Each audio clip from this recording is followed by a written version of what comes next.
Good evening.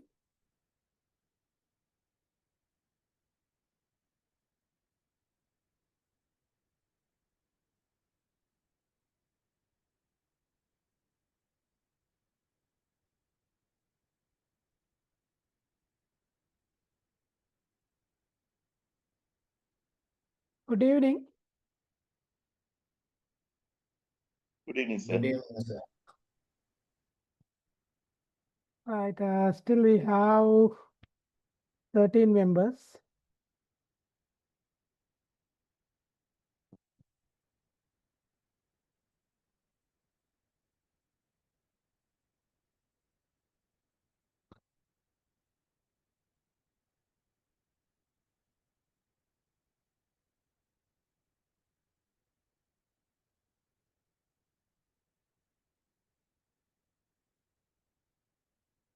Right. It is 1 minute to 7:15. Let's start.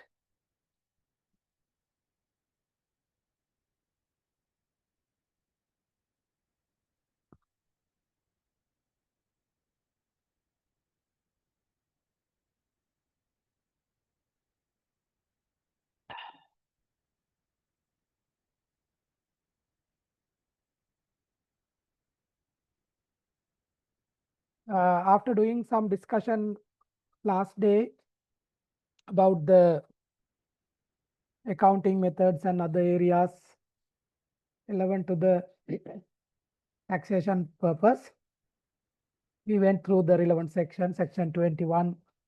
We properly followed, and also 120. We went through that. I told about you accounting standard. Whatever accounting standard discuss, for tax purpose, we have to follow the tax law properly to compute the assessable income from each source. And when considering the total assessable income, as per the section 4, we have to take income from each source and should remove exempt amounts, final withholding payment, and deductible losses. Okay, then we will have total assessable income. From assessable income, we can deduct qualifying payments and relief. Right. Then after that, we will receive taxable income. I remember that last day I went through with the IIT guideline which we publish, and I show that guideline. Whether you check that? Yes. Whether you check that IIT guideline? Yes. Under downloads, forms and returns, individual, 2025, 24-25 year of assessment. Then under that individual, under individual, we have return schedules, normal guideline, return schedule, asset and liability declaration. Then we have normal guideline and also premise guideline which we publish. I think you are having some kind of the understanding about that. Am I correct?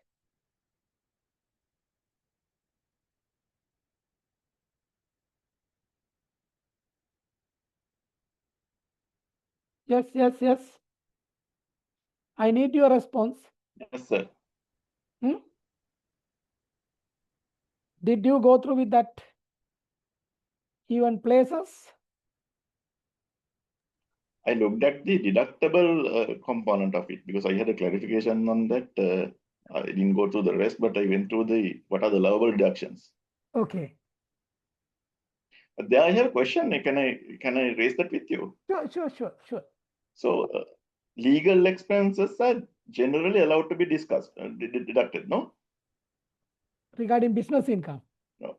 Like for example, legal expenses, if you incur Yeah. certain legal expenses related to consultation or, if you go to courts of law against someone, Hmm. it is allowable to deduct, right? How to give the answer? I can give the answer as it depends. Okay. Why? The meaning of it depends is, for example, if you are doing the capital gain calculation, okay, Right. capital gain calculation, what should be done?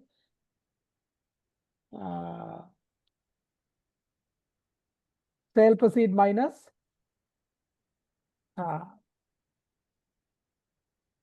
open market value of the asset as at the realization date. Right. We can deduct, then we will receive the gain or loss. Regarding that realization value, some of the relevant expenses can be deducted together with that realization.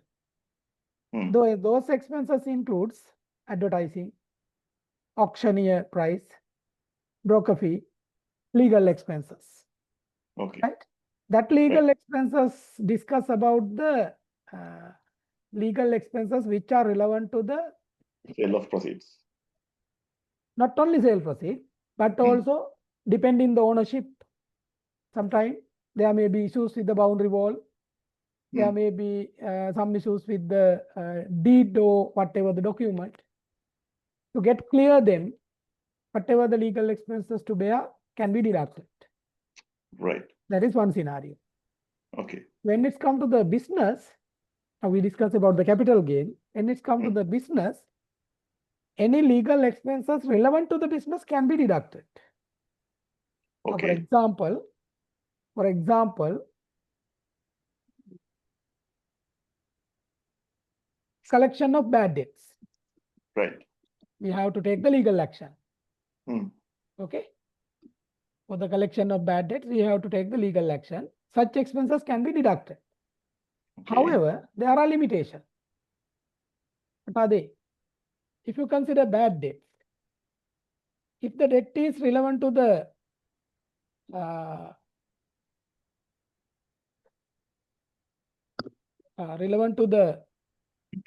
trade debtors, to collect the trade debts, it is allowable. Right. But other debts, we cannot. For example, we take a tea factory. Right. Tea factory sold the tea packets or bulk tea, and one of the customer did not make payment as agreed. Then collection action has been taken, not respond. Final action on the collection is legal action. File a case.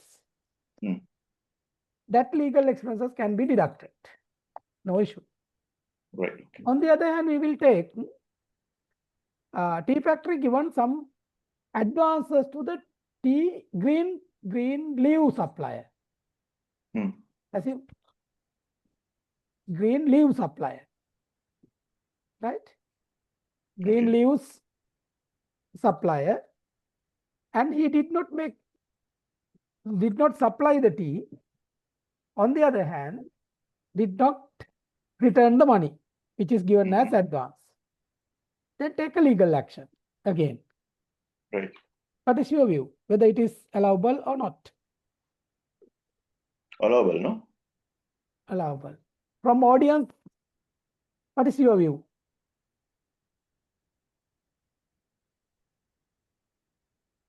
It should be allowable. It should be allowable because he's securing his green leaves receipts by giving of those advance, and it's directly linked to the production of income. Okay. Any other answers?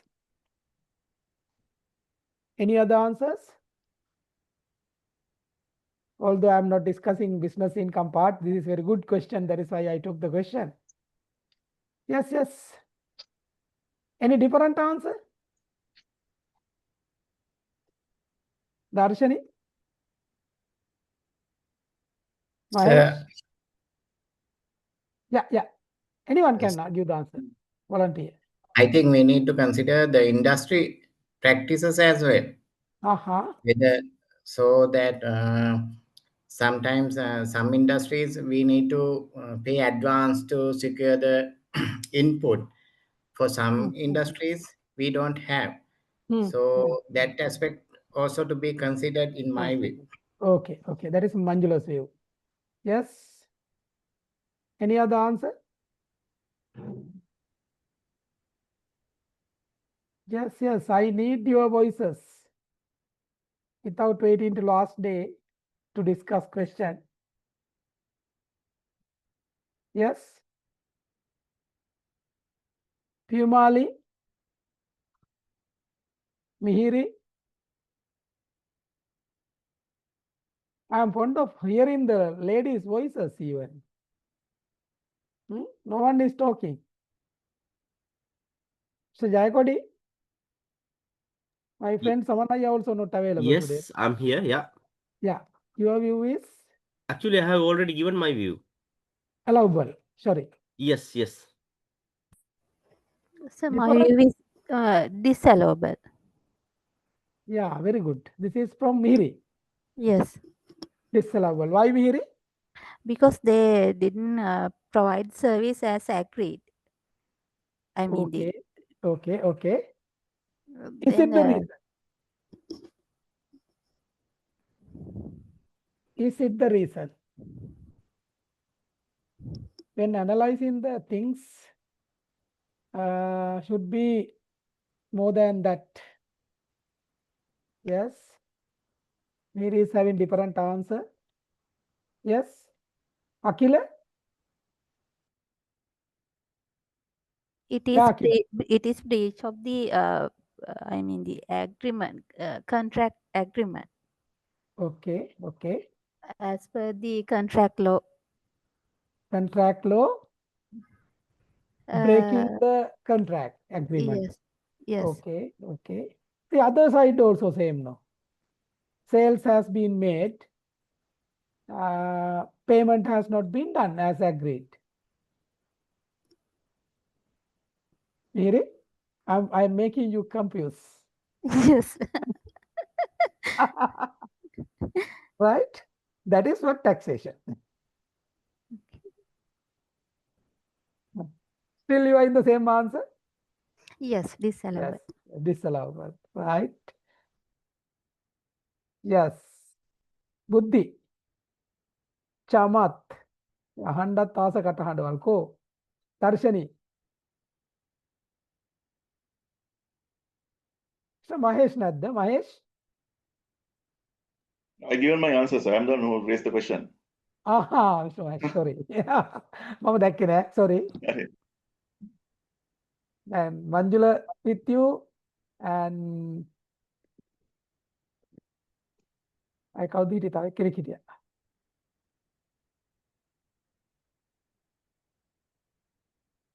But I am not agree with Mahesh. Why? Also, I am not agree with Mihiri also. Why? Answer is not allowed. Mihiri's answer is correct, but justification, no clarification is incorrect. Because to become trade debts,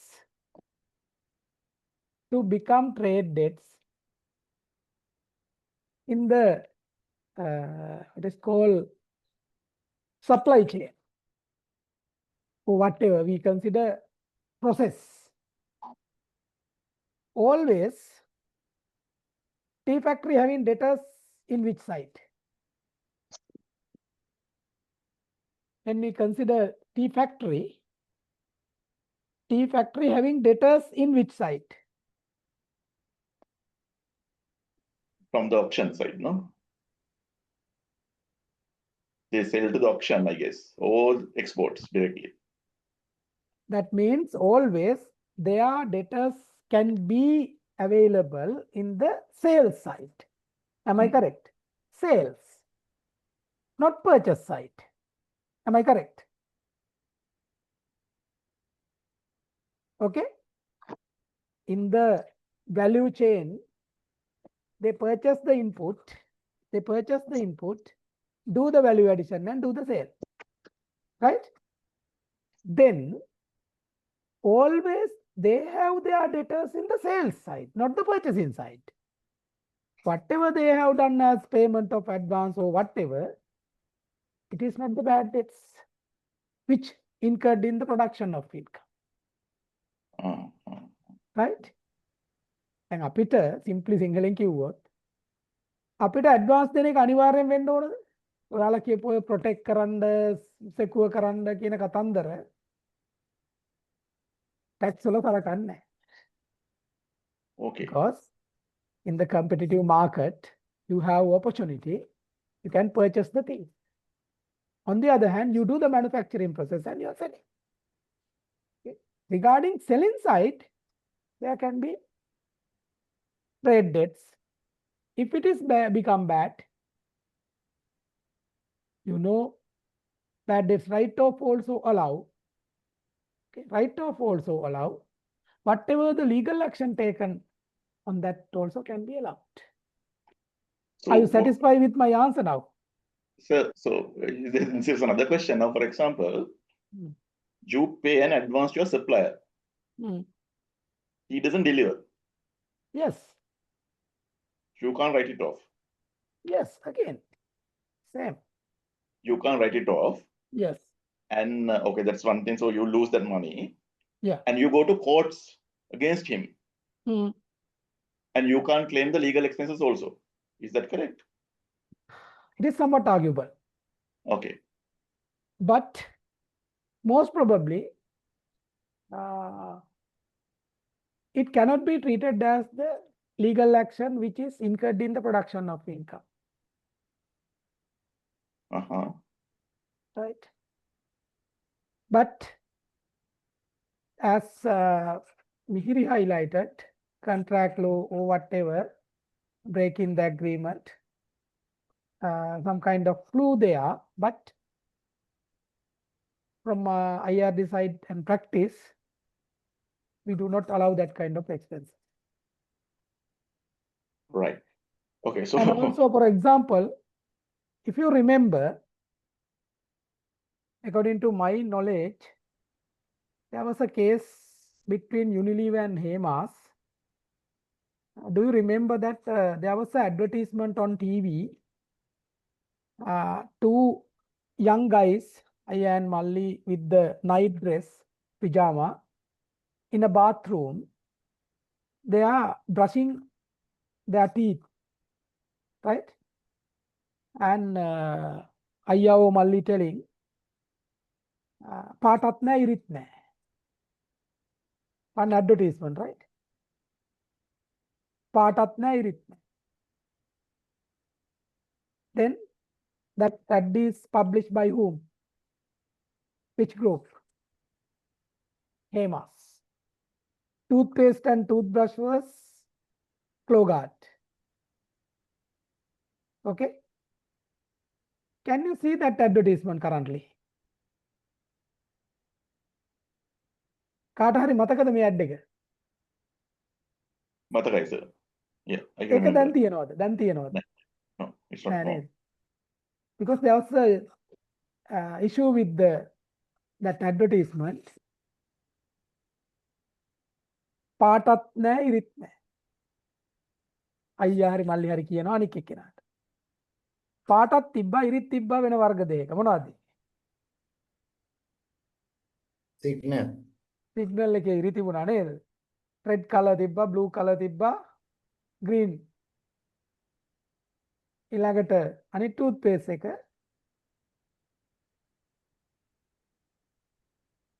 SR එකෙත් colours තිබුණා. ඒ ඔක්කොටම වදින්නයි add එක දාලා තිබුණා. right? දැන් අපි ඔය add එක ගමු. දෙගොල්ලම ලීගල් කේස් ෆයිල් කරනවා. කවුද ඔකේ legal case එකක් ෆයිල් කරනවා නම් ෆයිල් කරන්න, who should do that? trademark Unilever. එක protect කරන්න. Unilever. Unilever. මං හිතන්නේ අන්තිමට settlement එකකට මේගොල්ලෝ ආවේ කියන විදිහට. එහෙම නොවි දැන් මේ කේස් එක after court proceedings, if before going to that, one party file a case that other party make the damage to their trademark. Other party went to the court and they try to highlight we have not damaged to anyone's brand name.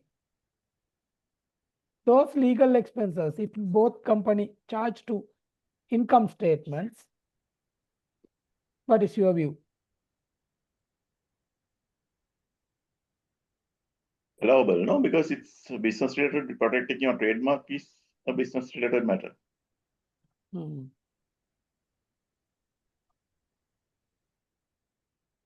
Whether both parties can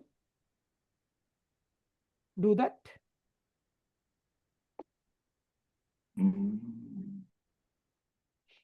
Unilever can do surely.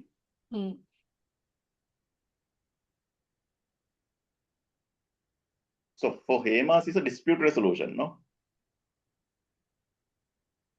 Yes. So the question is coming from, whether the dispute resolutions are allowed or not. That is why I am telling these are the practical issues. And also another case went to the court is one company published advertisement. It is very recently, currently not running that advertisement. Bathing bar. It is also similar industry. Did you remember?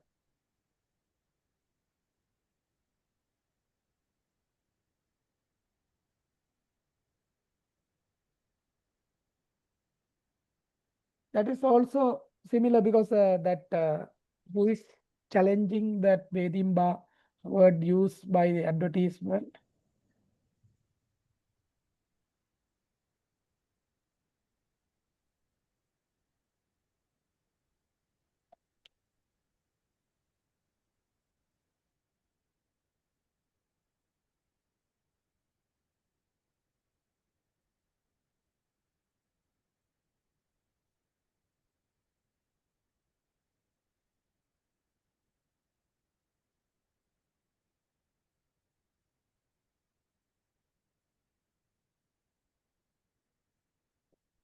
This kind of issues are there. That is why I told you it depends. Right?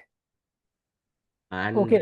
that means in the examples that you have taken in the tea factory, yes, even we are paying for through secure green leaves, and who is... No, we will discuss this matter last day with the Mr. Atulo also, because I have today only to complete the employment income part, right? Yeah, right. Okay, because I Okay. search a consolidated ad, there is no definition for trade data. That's what I wanted to highlight. Yeah. No wordings. Okay, thank you. That is Bye-bye. why I told you the practice. Yeah, okay. Right, okay. Right, because we have some part of the employment income we have to discuss, and this is the process. As I told you, by applying tax rates, IIT employment income is available in the IIT, then we can calculate the assessable income, taxable income, and then gross income tax liability, and we can consider balance tax payable after that, after deducting the foreign tax credit and other tax credit, which are, for example, employment income, we have APIT credit, and also if anyone having foreign employment income, for the year of assessment 2024-25, it is exempt in Sri Lanka, even though tax paid to any country outside Sri Lanka cannot claim as credit then. Why? such income is considered as exempt in Sri Lanka. If such income is liable in Sri Lanka, then whatever tax paid to other country can be claimed as tax credit. Tax credit. Okay.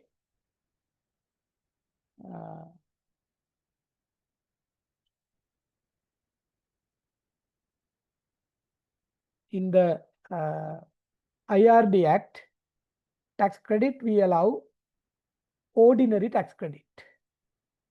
Ordinary tax credit. What is the meaning of ordinary tax credit?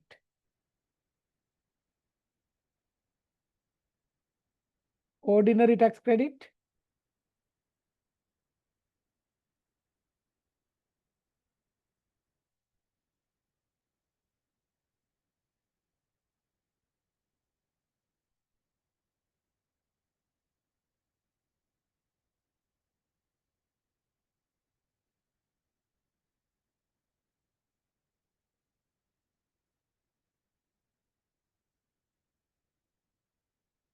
Yes. Ordinary tax credit means we allow credit up to maximum amount which payable in Sri Lanka on such income. For example, if anyone having 2 million income from India by providing employment and they have charged taxes, assume 10%. 10%. But same income taxable in Sri Lanka at the rate of 6%. 6%. Part is exempt, other part is taxable in Sri Lanka, maximum 6%. Then we will allow credit for Indian tax, maximum 6%.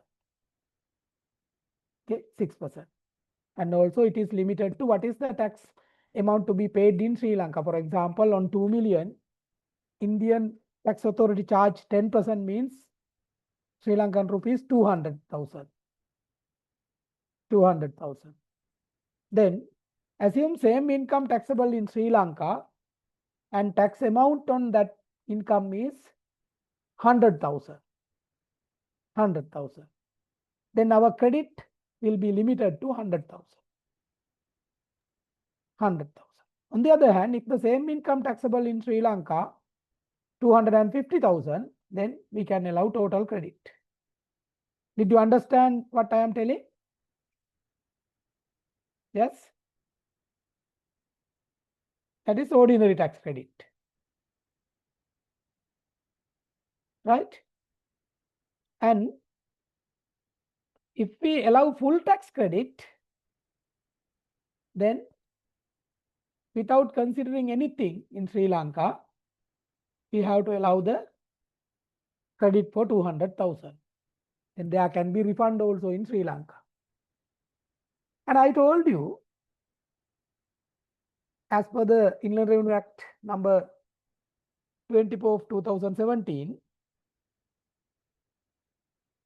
for up to 31st March 2025, what is the rule applicable? What is the rule applicable? Any foreign income, any foreign source, income from any foreign source, if it is remitted to Sri Lanka through a bank in foreign currency, it is exempt from tax. Exempt from tax.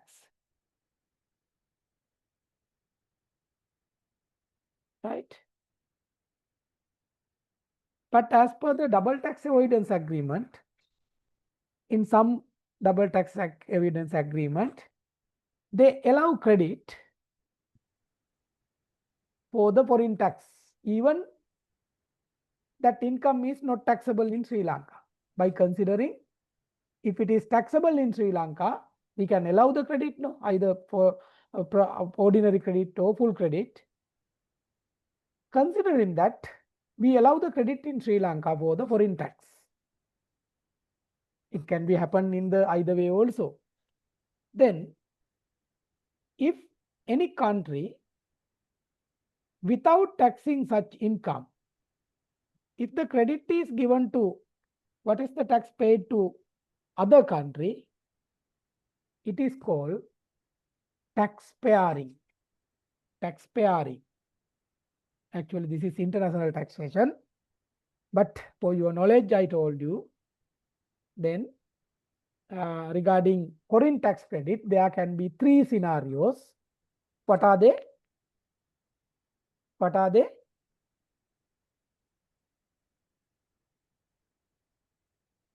What are they? Already I have told you.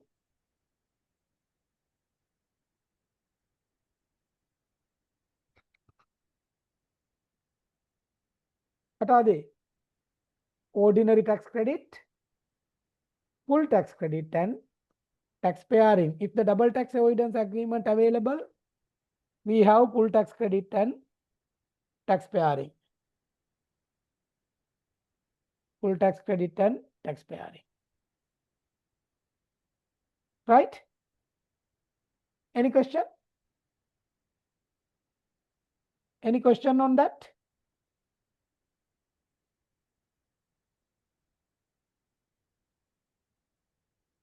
Right? No issue. Is it clear? Is it clear?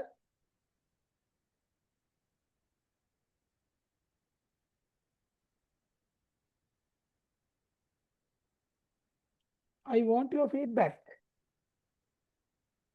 No one is talking. Yes? Is It is it clear, sir. clear? It is clear, sir. Sure. Please tell me what is the feedback. Right. Then we discuss about the employment income that day. What is employment we have discussed. Then we discuss about the exclusion from the employment income. And also we discuss about deduction. No deduction is allowed for the employment income. And also employment income should be taxed on cash basis. If you remember in the previous Inland Revenue Acts, we tax employment income on accrual basis. Only payment like bonus and incentive and similar payments tax on cash basis. Other than that, salary and similar payments tax on accrual basis. But you know,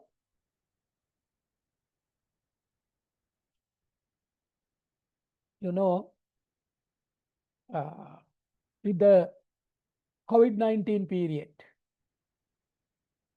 most of the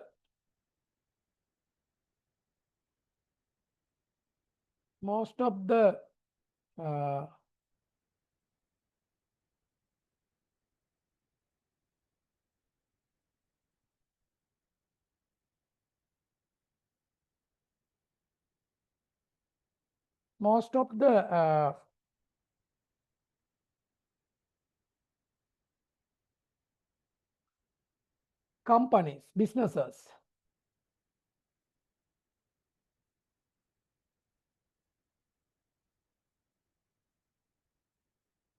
not paid full salary. They introduced the work from home and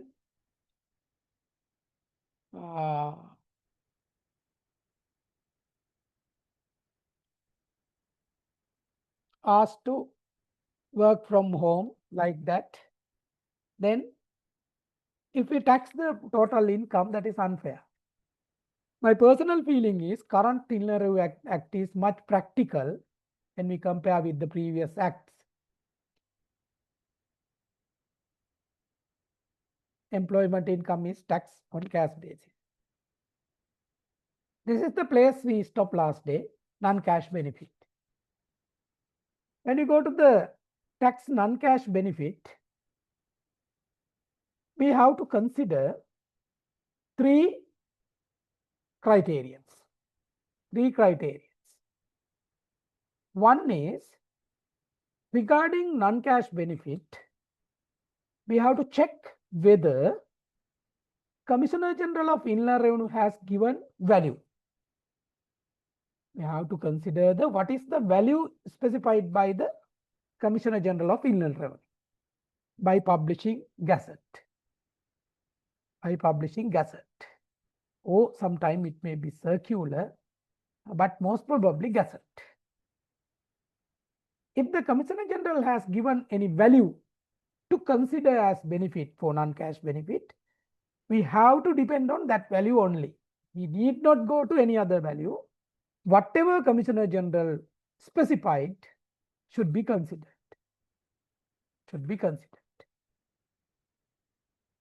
Okay. Second scenario, Commissioner General has not specified values. Then we can go to the open market value of such benefit.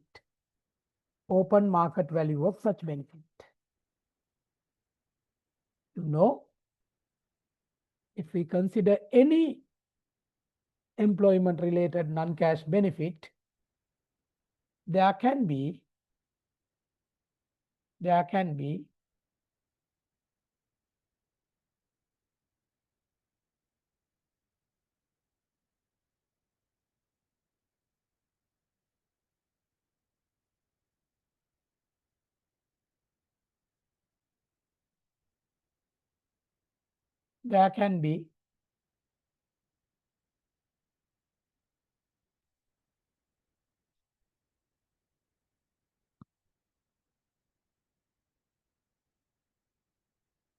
open market value for all the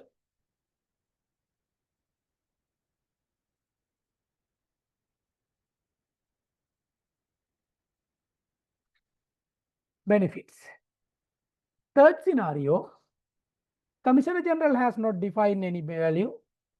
Open market value also cannot be identified. Then what is the way we have to take the value? Cost that incurred by any other person to acquire or enjoy similar benefit. Cost, whatever the cost borne by any other person to enjoy the similar benefit.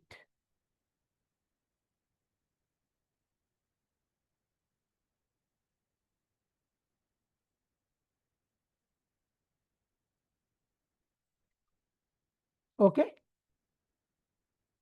Let's move to non-cash benefit in employment income. First one, value of company shares awarded by employee. You know, company issue shares to employees free of charge. Sometimes for less than open market value. Free of charge or less than open market value. Then we have to consider taxable value for employment income on that shares. Second one, value of benefit from any residence provided by the employee. For the purpose of employment, employer provide houses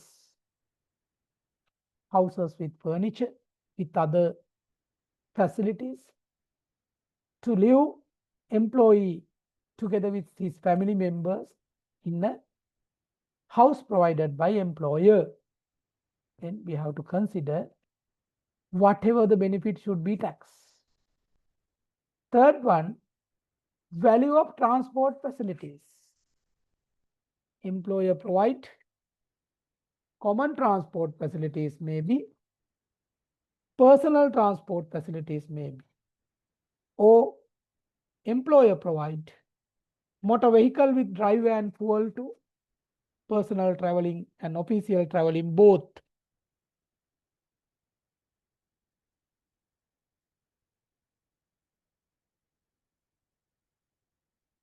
Sometimes employer provide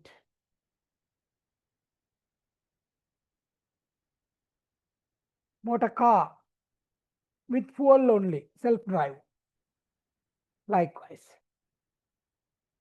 Then fourth one, value of communication facilities provided by the employer. Mobile phones, LAN phone connection, maybe. It is provided for the official purpose, but it used for official plus private. Other benefits. Other benefits.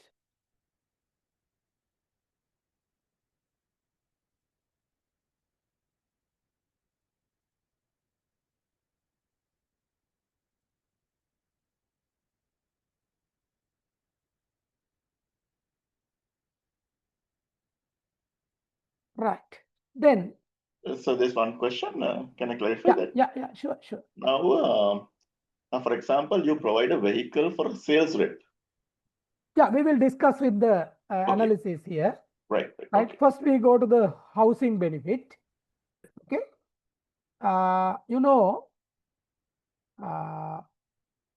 Before economic crisis, as per the original Inland Revenue Act, there was big values. There were big values to tax under this housing benefit.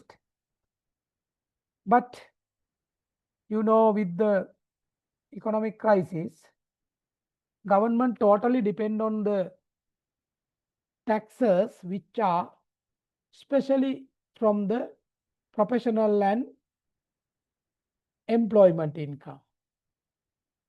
Therefore,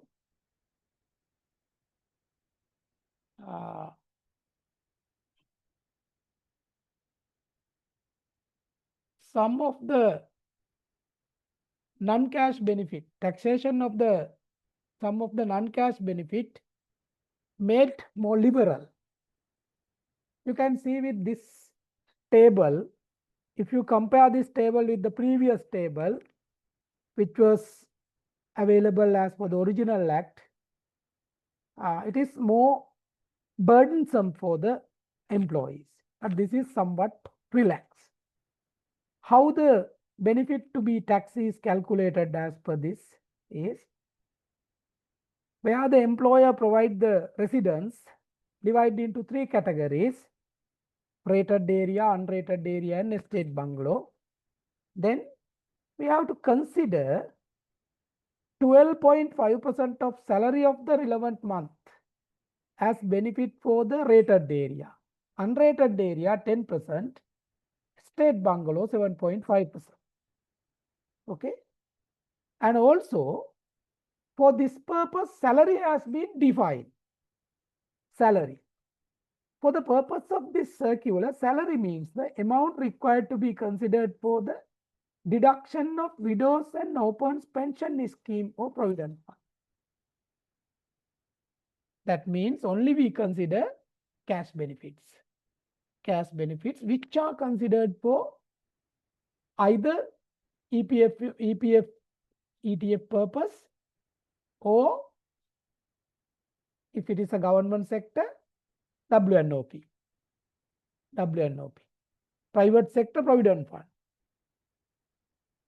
Right? Provident fund. Whatever the amounts considered for that purpose. Not the basic salary, not the gross. Not the gross. Why I am telling like that? Since you are most of you are representing private sector, what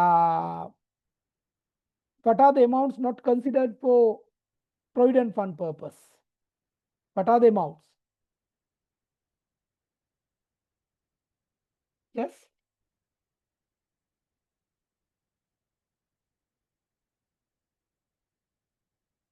What are the amounts not considered?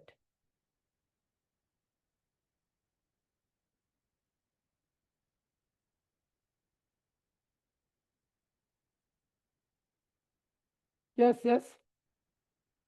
Whether all the allowances considered for provident fund? No, only the fixed allowances. That is what I am telling. Therefore,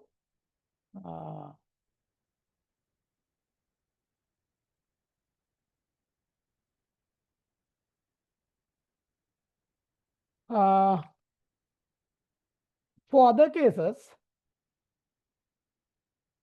you can see salary means gains and profit from employment received in cash to such employee from relevant employer.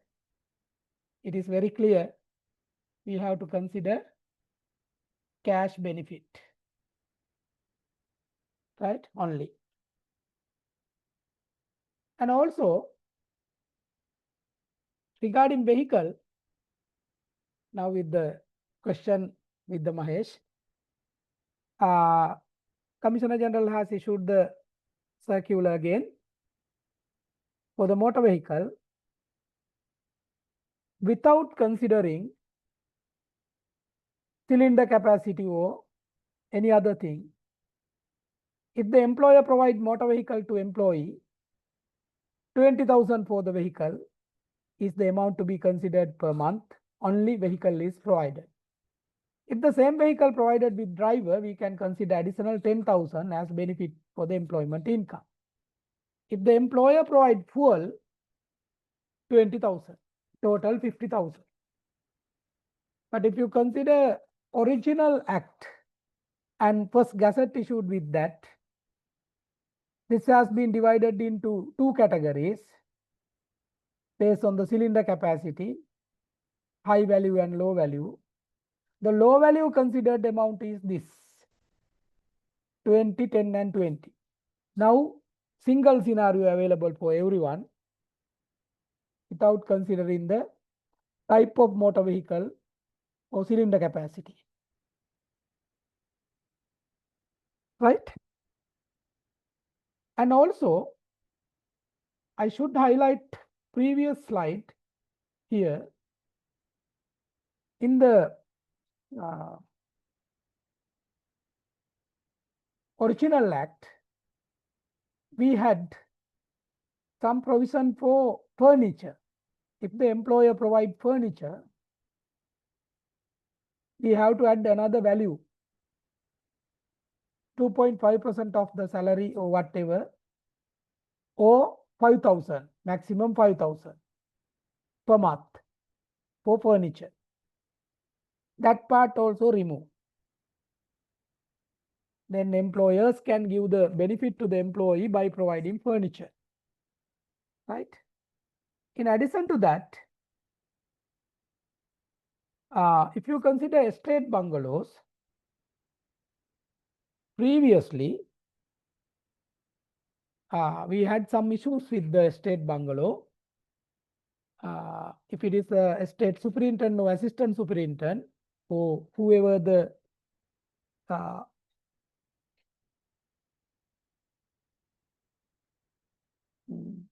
managerial level staff in that estates, sometime accountant also, they are getting estate bungalow with the other facilities, and also they received servants also. Actually, I also settled some appeals which assessment has been made considering non-cash benefit received by estate staff from the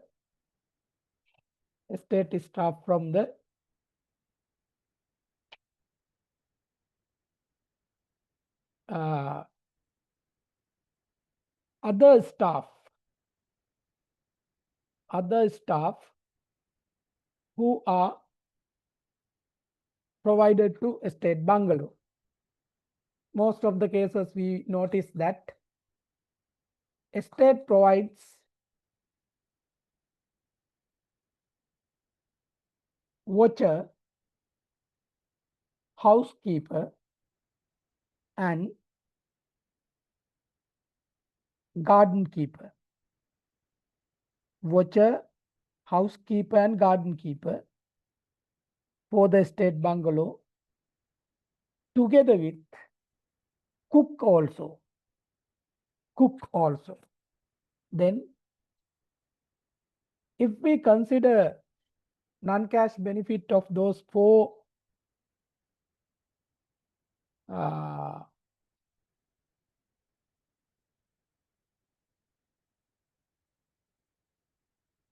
relevant employee,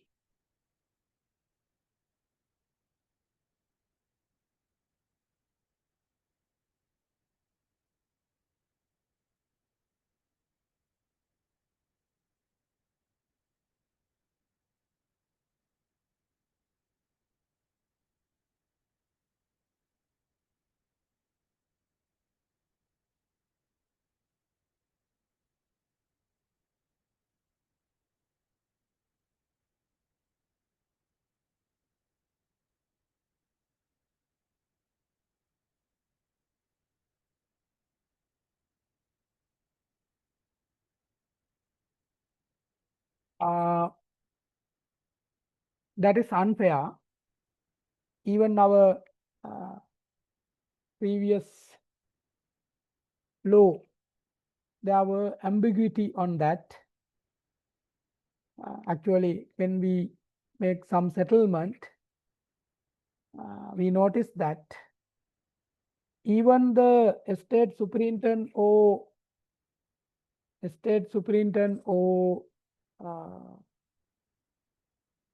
assistant superintendent available in the relevant quarters or estate bungalow, there should be watcher, there should be garden keeper, even there should be housekeeper also. Okay. Therefore, argument went on, and finally, when we do that settlement, we remove the garden keeper and watcher from the benefits. Regarding housekeeper, since the housekeeper is always doing some personal related things also in the estate superintendent or assistant superintendent or other staff available, then we agreed to some percentage to tax as employment income. But in that case, tax also borne by relevant company. When making assessment, they cannot charge them from the relevant people again.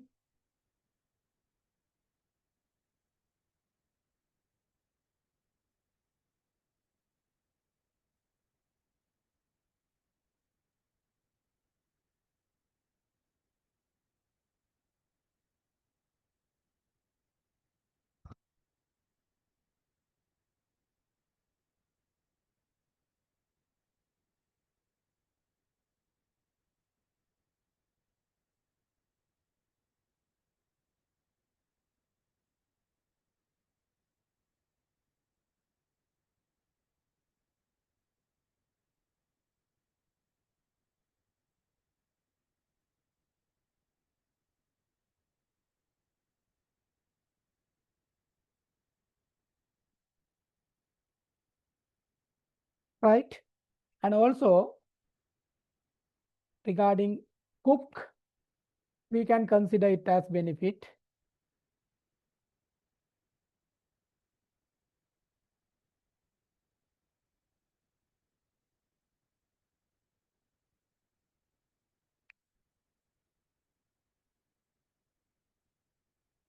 Right. But in the current law, those benefit is not going to tax. Right. Very easy. Then it is benefit for the employees. Any question regarding motor vehicle? And both Mr. Mahesh having question, Yeah. I think. Yeah, so one question is that how do you define this as a benefit or not? For example, now if you give a motorbike or a vehicle for a sales rep, Yeah. that is to conduct the the delivery and the meet the sales targets and etc. to meet the customers and etc. So it is Yes. not really a benefit given to the employee by the employer. Mhm. I mean, I could argue that in the No, sense the like it point is more here for is point Yeah. here is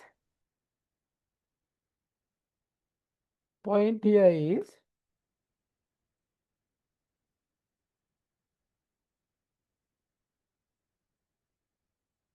point here is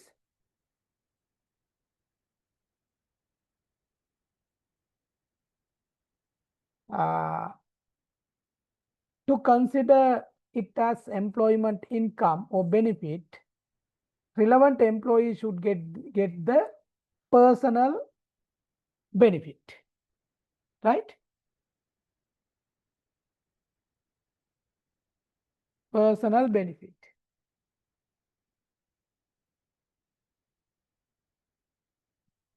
Right?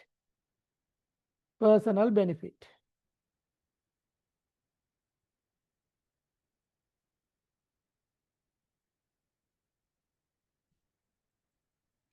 Right? Then, if there is personal benefit, only we have to consider for tax purpose as part and partial of the employment income. Even though this is provided for employees, right, who are in the marketing, then we have to consider some part of that as the benefit.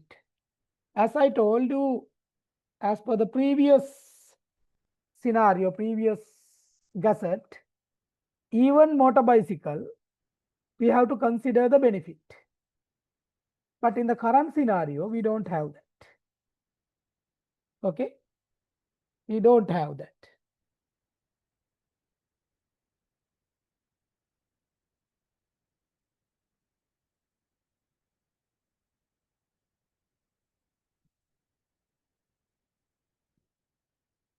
Right?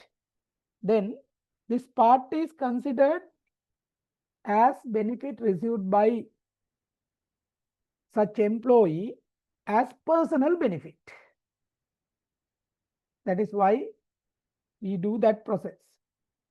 As Mr. Mahesh highlighted, someone can argue that motor vehicle provided to the employee for the marketing purpose. You know, some of the businesses provide that vehicle with their logos also. Am I correct? Correct, sir. Yeah. Therefore, there can be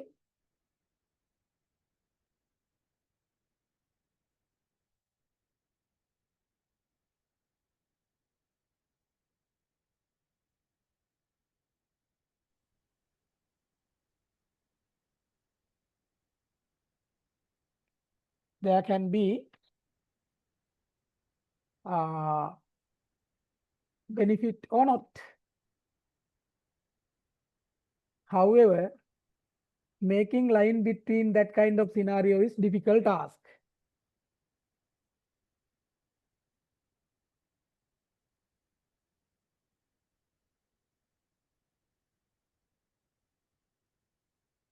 Right?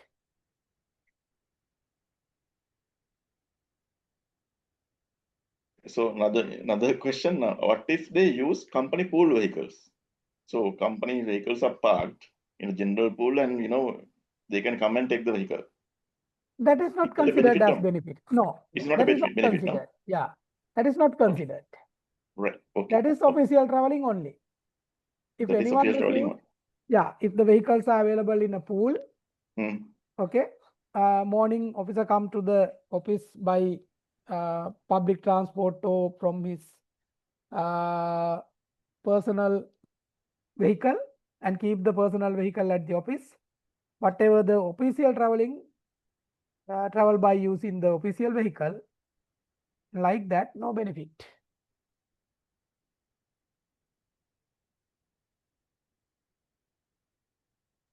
Excuse me. Yes. What Mahesh asked, I have came across some other scenario.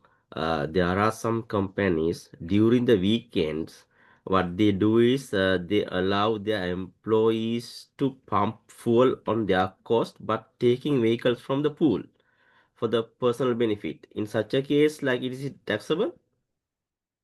With this table, whether it is covered, last item, fuel. Yeah, fuel will be pumped by the employee, out of the Employee. pocket. Yes, employee. So he Okay. pumped for the Whose fuel. vehicle? Whose vehicle? Vehicle lease belong to the employer, but provided only for the weekends.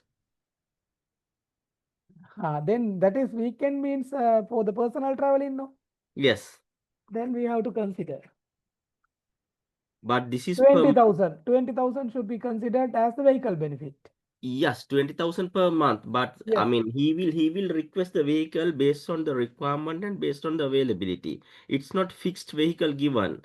It's a vehicle that he will select or he will receive from the pool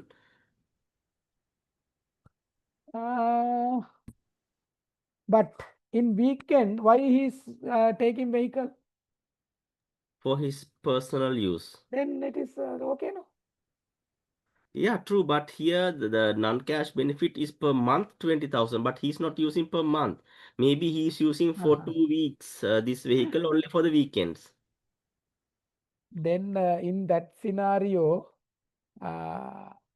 you can argue that if the total month is use 20,000, then 20,000 divided by 30 into 8 or 10 days, according to the weekends. Okay, since he is used only for the personal traveling by weekends. Regarding weekdays, what is the scenario? Regarding the weekdays, actually, during the weekdays, those vehicles are used by marketing or any other purposes, maybe Okay. vans or whatever. But since the weekends, it's not that. So employees can take from vehicles based on the availability from the pool.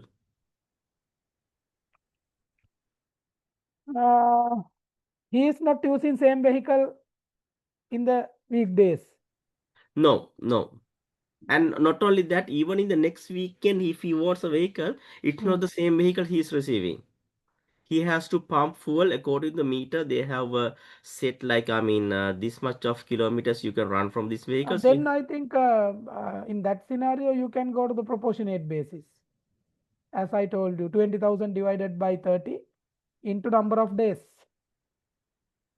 Yeah, that would be logical, right? Yeah. Yeah, that would be logical and more practical. Yes, yes. Thank you. But having said that, there will be high risk of getting an assessment for that situation, no? But I think even it can be discussed at the assessment level, and also even it at the TAC level and court level also. There's a clue, no? Yeah, actually, it's because I was perceiving what Mahesh was asking. I mean, it can be assessed at the same time from the company side. There is a written procedure for this, like how it should be given the vehicles and how the fuel to be charged or whatever. So it can be like, I mean, the process given to IRD or any other party if they want. I think no precautionary scenarios, but if the assessment is raised, then you can highlight that, no? As I told you, in that assessment which we discussed in appeal procedure regarding that housekeeper, garden keeper, watcher, and cook. Even that tax is paid by company itself, even though I was able to allow the salary is paid to watcher and garden keeper as not the benefit of the employee. Do you agree with me? Yeah, it can be right because a voucher may be sometimes not only for the bungalow. It may be a Yeah. No. On the other hand, if the bungalow is vacant, assume no one is in the bungalow, then to maintain bungalow and to protect the whatever the assets with the bungalow, there should be a process with the company. That process is maintained by those two guys, no? Am I correct? No, you're Watcher correct, sir. doing the Yeah, security yeah. part, Yes. garden keeper doing the maintenance of the garden. Even housekeeper also should be, no? Yes, only Appu is left behind. Yes, that is what ultimately we discuss. That case has been discussed even Commissioner General level also we discussed and finally came to the final decision.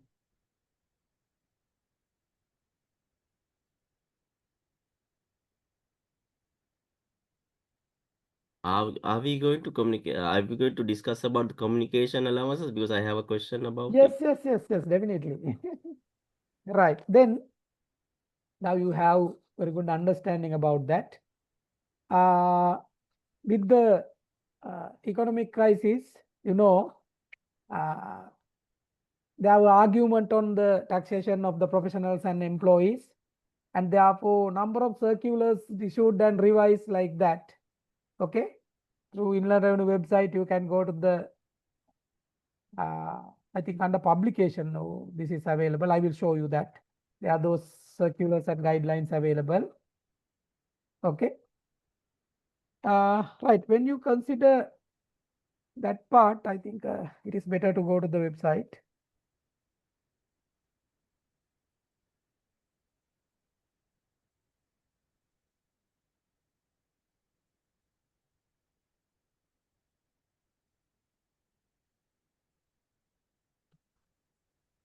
I think there is an issue.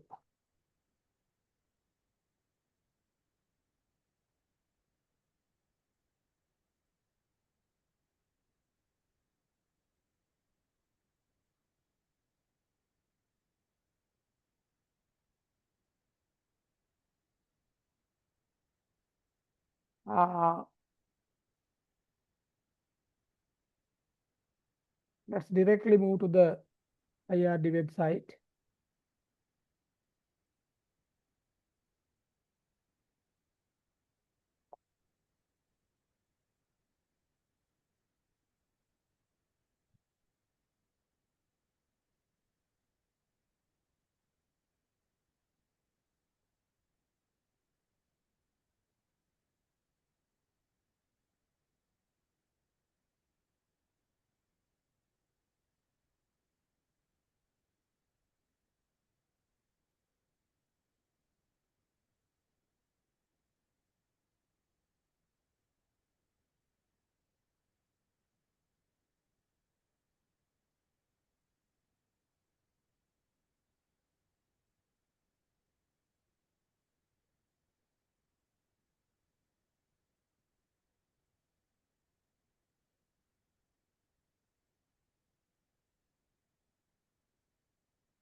You can see here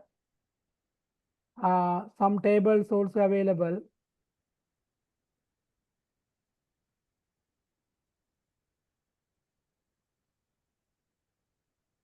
Amendments to the PIT table. One period there was consent is given like that. Okay. And also non-cash benefit. I think they are with that, not this document.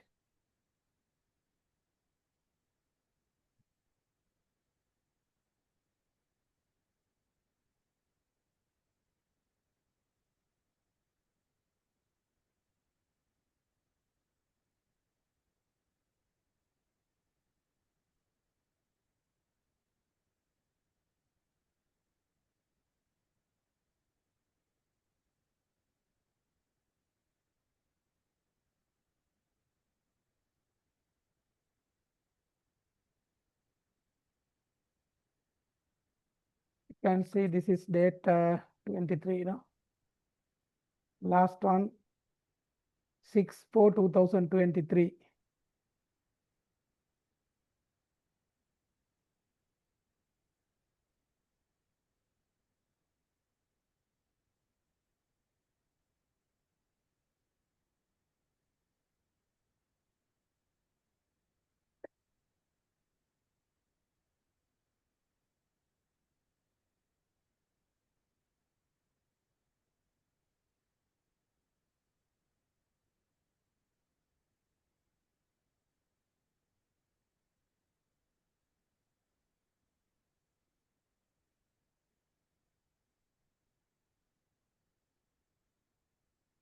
I think it can be here, circulars. Yes, circulars here. The place is publication. Under publication, we have circulars.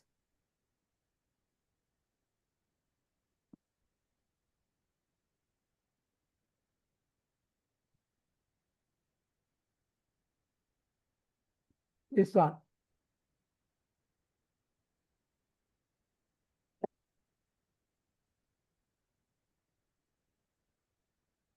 Value of company shares. Open market value is the rule. Residence.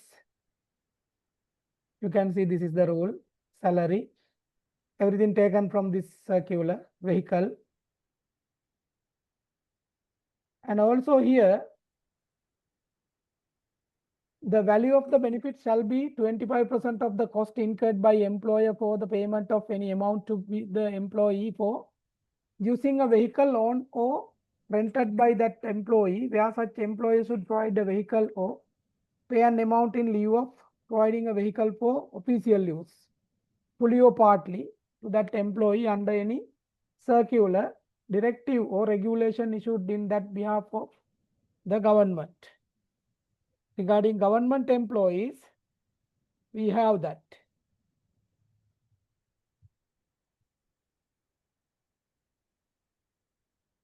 This was brought in, I think, after some judges and them, they have objected this, no? I think after Yes, that yes, only yes, this yes. brought in, no? Yes, yes. For the government, we also get in that benefit, right?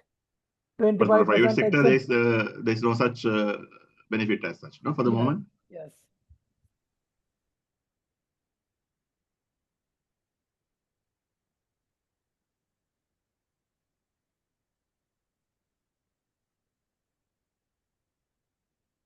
And next one, where any employee is required to be provided with a vehicle for official use and entitled to a payment for fuel under any circular, directive or regulation issued in that behalf by the government, such part of the cost incurred by the employer as attributable to 25% of the fuel quantity for which the employee is entitled under such circular, directive or regulation shall be the value of the benefit to be included.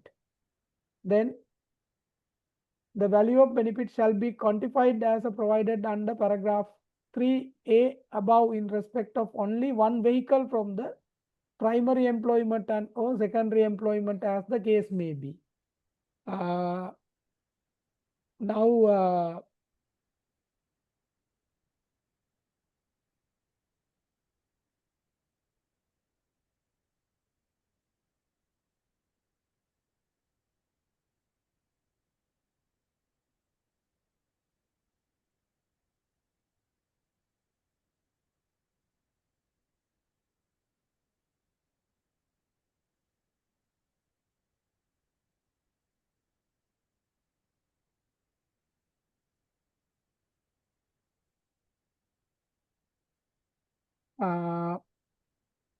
then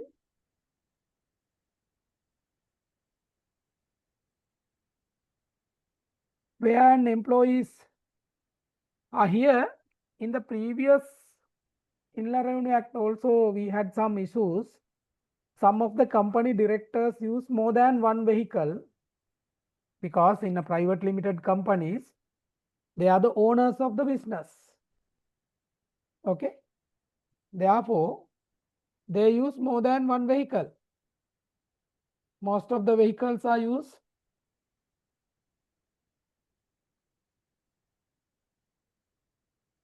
Then what shall we do if the more than one vehicle is provided by the employer?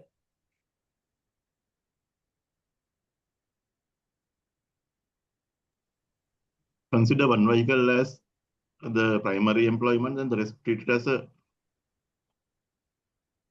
benefit. Yes. The issue is the value of the benefit, no? I mean, whether we are taking twice or... Yes, but one time we can use one vehicle, no?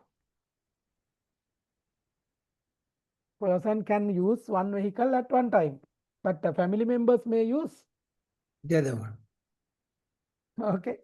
Then in one when I do one audit,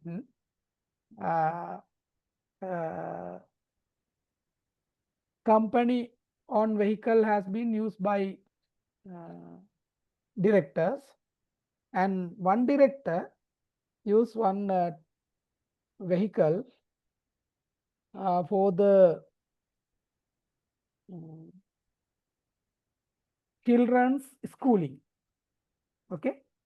Children's schooling, and all the expenses relevant to that vehicle has been charged to the company. Okay. Then what is your feeling on that?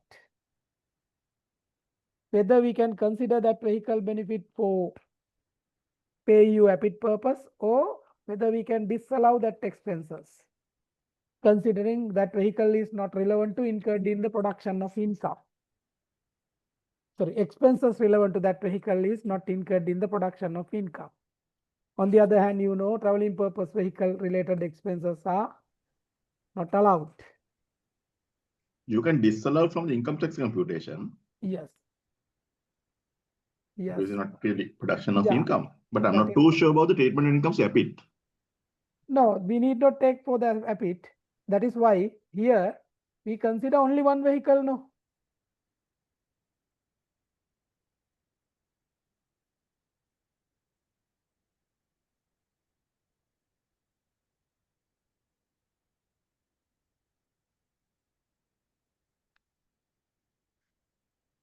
Only we have to consider for APIT purpose only one vehicle, right?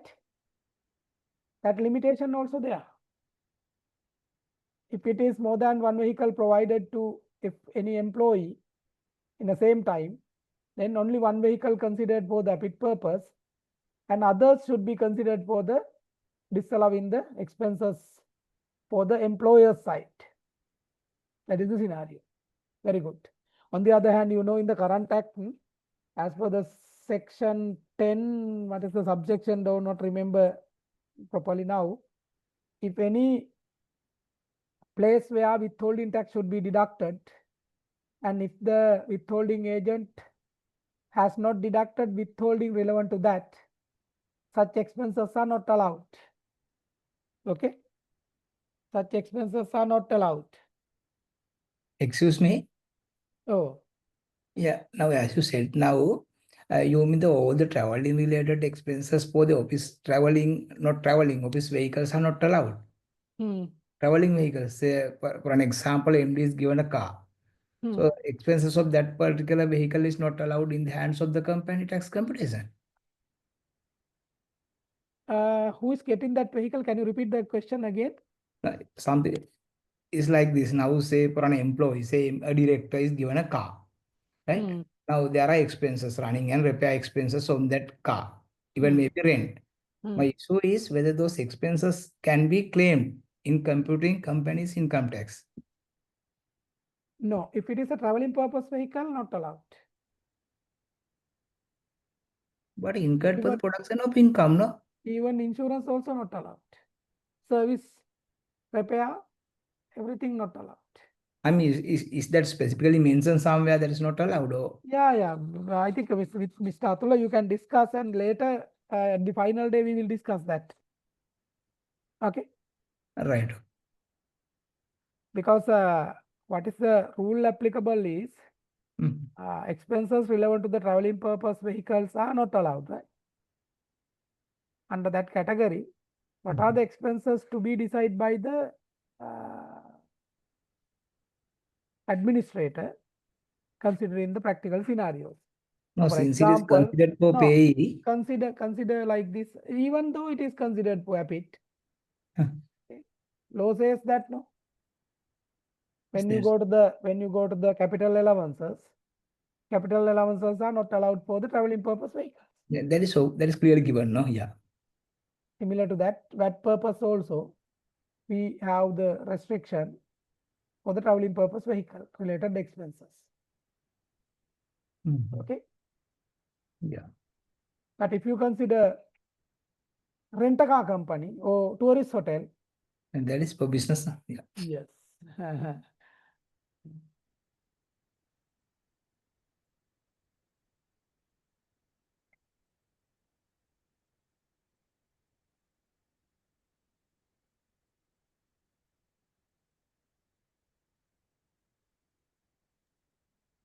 Just to clarify myself, Yes. the second vehicles or the third vehicles is taxed from the employee point of view, right? Second means? I mean, like if he's given more than one vehicle for a director, Only one vehicle we can consider for the director for habit purpose. even though Okay. his family is using another vehicle given by the company or whatsoever, it's not considered, right? Yeah, it cannot be considered for the his habit, no. Because Okay. he can use one vehicle only one time. Even though his family is using, it's not discussed here, Yeah, right? yeah. Because that is why my friend, someone I asked that question, what are the expenses not allowed? All the expenses relevant to other vehicles are not allowed for the company. You said that not only other vehicles, even the first vehicle, if it's a traveling vehicle, that is not allowed, no, as you say. Yeah, providing first vehicle, there are argument actually. Okay. Yeah, because I just Yeah. discussing, because I have seen certain instances where there has been claimed and no issue has been arisen. Yes. That's why I asked the low requirements. Regarding that vehicle, whatever the relevant expenses, for example, fuel and Yeah. similar expenses can be allowed other than the capital allowance. That of course I'm agree. Capital But allowance. other than the capital allowance, right? For that vehicle. That means you can't claim capital allowances, other two are allowed. as you Allowed, say. yes. In that scenario, it can be because it is considered for the pit purpose, no? Yeah, that's why I told. Yeah. But if it is in the pool vehicle category, also there are argument. If it is a pool vehicle, Yes. if the vehicle is used only for the traveling purpose, staff traveler,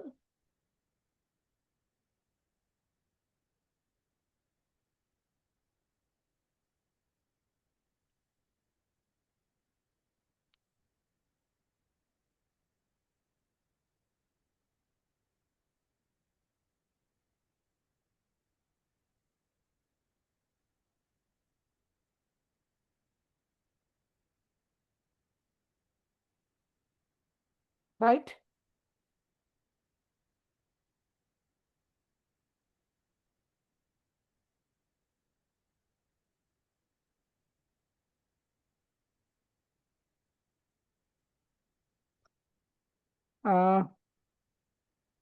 Then the aggregate of the cost incurred by the employers for vehicle and fuel of all additional vehicles shall be the value of benefit to be included.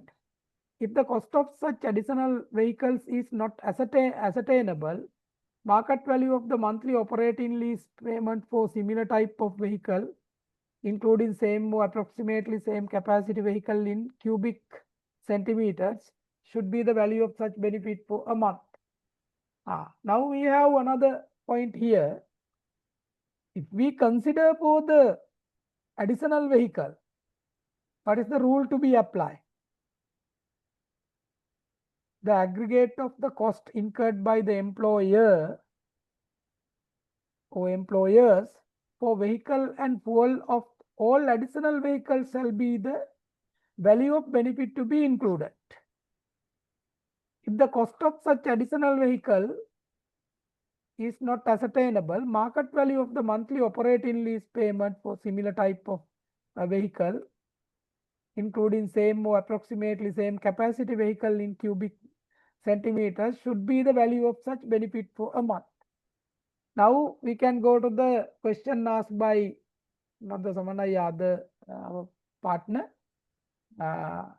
More than one vehicle provided, right?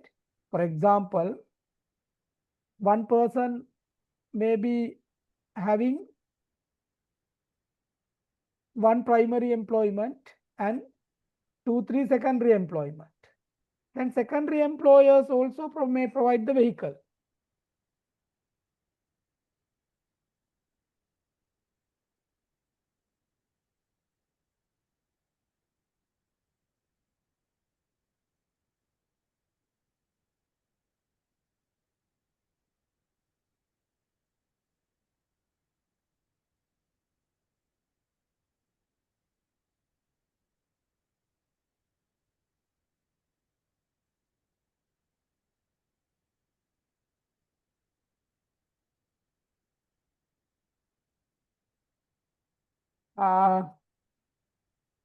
Then the value of benefit to an employee from private use of any motor bicycle, fully or partly. See the scenarios in this document. Provided by the employer with fuel on such employer's account, amount of such non-cash benefits shall be 5,000 per month, irrespective of the engine capacity. Provided by the employer without fuel, amount of such non-cash benefits shall be rupees 3,000 per month, irrespective of the engine capacity, right? If it is used only for the private traveling, right? If it is not used for the private traveling, we cannot have that. The value of the benefit from private use of any motor vehicle used for field work.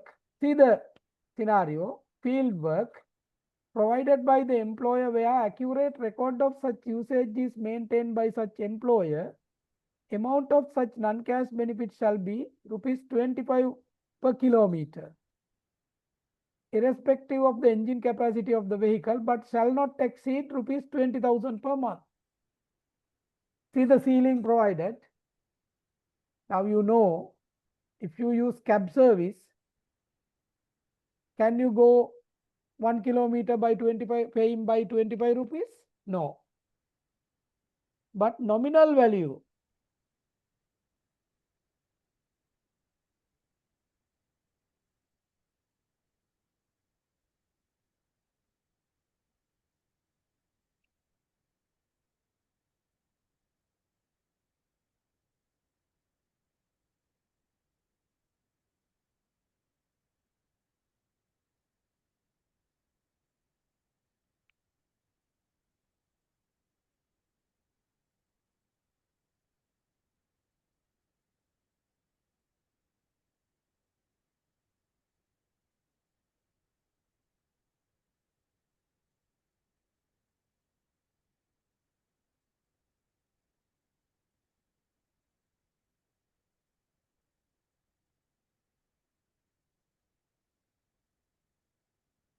then any motor bicycle provided by the employer where accurate record of such usage is maintained by such employer, amount of such non-cash benefit shall be rupees 5 per kilometer, irrespective of the engine capacity of the vehicle.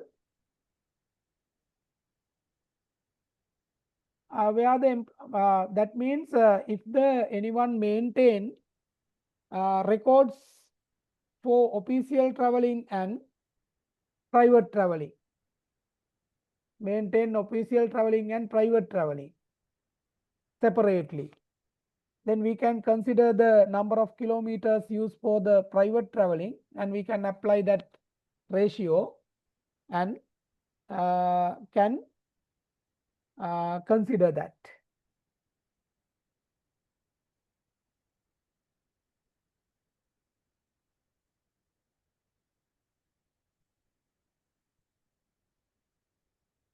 Then quantification of the value of communication facilities provided by the employer.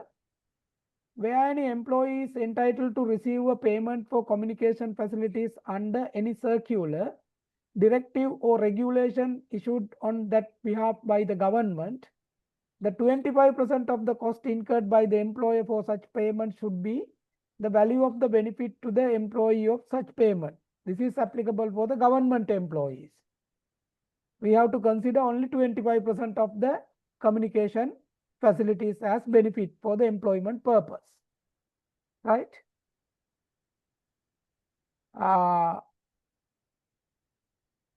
If you consider the private sector scenario, it is discussed under item number 6, where an employer pays telephone or communication bills of the employee which used for official and private purpose. Value of such benefit received or derived to an employee from such benefit shall be 50% of the bill payment amount made by the employer. The rule is 50%. 50-50. Why 50? Why 50 and why 25? No, I am asking why 50-50 here. Actually, is there any specific reason for that difference? The discrimination. Yeah. Even for poor that was there. Even for poor allowance that was there, no? Yes, because since the government people getting less salaries, if we consider 50% of that it is a big damage for them. No? That was the reason which highlighted by the most of the government sector people who came to the roads like that.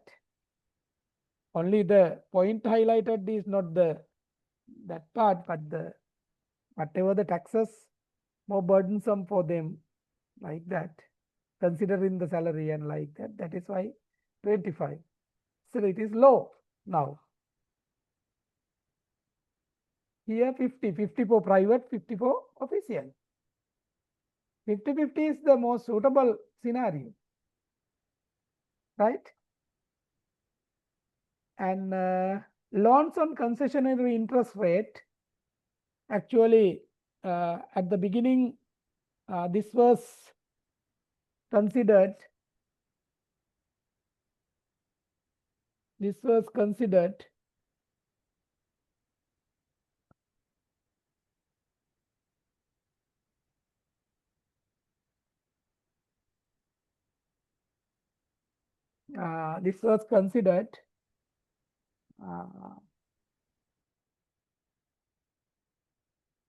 for the pay purpose.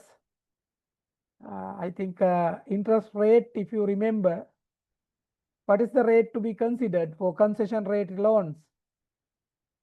9.08 as per the original act and original gazette issued with the Inland Revenue Act number 24 of 2017. The value to be considered is 9.08 as the market rate. If the employee did not pay any interest for the loan taken from the employer, then that is the total amount. If the employee paid any amount less than 9.08, the difference should be considered as benefit. If the employee paid more than 9.8%, then no benefits to tax. But with this circular, what is the change has been done? Where an employer or on behalf of the employer, any bank or financial institution has provided the loan to an employee and employer agreed to settle or bear the full or part payment of the cost of interest on such loans, and such benefit is available for all employees of the employer without any discrimination, value of such benefit received or derived to employee shall be zero. Shall be zero.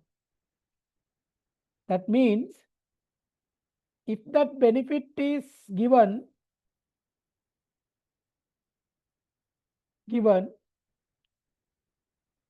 if that benefit is given on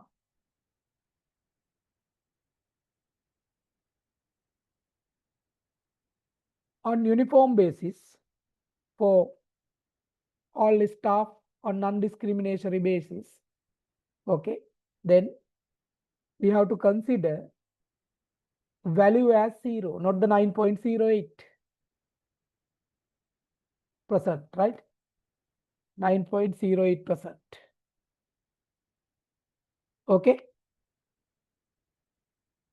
Then regarding other, cost of the benefit incurred by an employer shall be treated as value of benefit received or derived by an employee for all other non-cash benefits provided by the employer. If the cost is not ascertainable, market value of a similar kind of benefit shall be treated as the value of such benefit. I think now you have understand how to tax vehicle benefit where the more than one vehicle provided, where the records maintenance, and where the records are not maintenance, like that. And also other benefits like concessionary rate loan, payment of telephone bills, like that. And also in the previous gazette, original gazette, we have some other benefits like if the employer paid taxes of the employee, we have to consider total tax paid by the employer on behalf of employee as the benefit. Any question? Excuse me. Yeah. Again, a small clarification with regard to these telephone bills. Now, normally in practice, there are two scenarios. Some companies, they reimburse the actual telephone bill. And there are some other companies who just give it as a fixed allowance, 10,000 per month, like that. So in both scenarios, this 50% is applicable, or that is applicable only for the reimbursement basis? In the reimbursement scenario, no. Even with a fixed amount, 50% is the rule to be applied. In a reimbursement basis, what is the reimbursed amount? Is it only official bill? No, bill value. Bill value, no? Then 50-50. 50-50. Yeah. No, actually, I'm just sharing practical experience. Yes. Now, in our company, when we were doing that for reimbursement, the salary preparation company agreed that 50% basis. But those who are getting this 50% thing, they were not agreeing. They are saying that part is not applicable since it's the fixed one. Amount is fixed. I'm just sharing the practical scenario to get your views on that. No. Now, for example, some companies having for the finance people 3,000, marketing people 5,000, like that. Yeah. Because according to their job, right? If we have some kind of the proper recordings to identify official calls and private calls, okay, then in some companies, they ask employees to take the detailed bill and mark what are the private calls, what are the official calls, and the private call amount is reimbursed from the employee. Then there cannot be any personal benefit like that. Okay. Therefore, in the practical world, there can be different applications. Okay. Somehow or other, Gazette says that 50% from yeah, 50%, because we are not in a position to ascertain the real values, right? Now, for example, one of my friends was there in one paint manufacturing company. He was the accountant those days. His wife was in the marketing division. Okay. Then, what are the calls between those two, my friend and his wife, cannot be identified which is official and which is private, no? For example, when they came to office in the early morning, one child had fever, assume. Then, according to my knowledge, that my friend's wife's mother is with them. then she is the person who caring children. Then assume my accountant friend want to get the detail about the some of the payments which relevant to the marketing, which invoices relevant to the marketing team, and those are handled by friend's wife. Then call started with the official, sometime call ended with the private, because after completion of the official call, he cannot take the private call for the checking the child situation, whether you check from the mother like that. No, am I correct? In a practical world, there can be some issues, but it depends. Sometimes we accept detailed bill scenario. Are you okay with my analysis?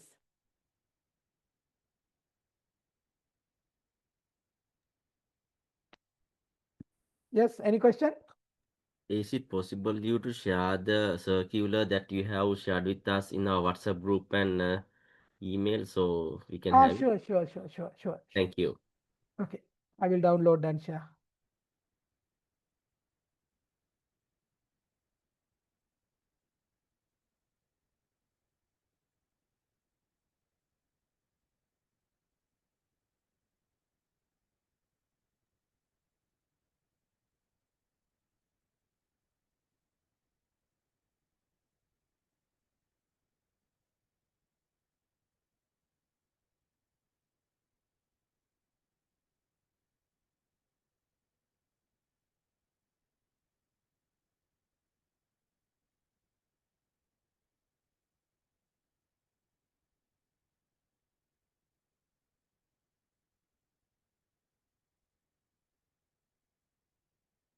Next one, no?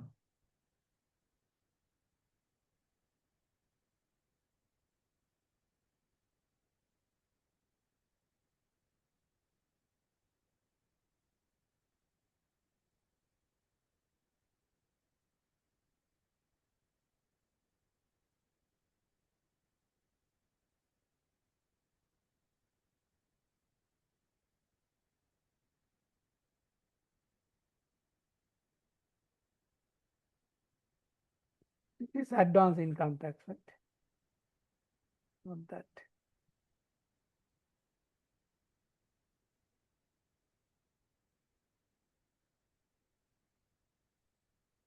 Yeah, I think this is the last one, right? We have.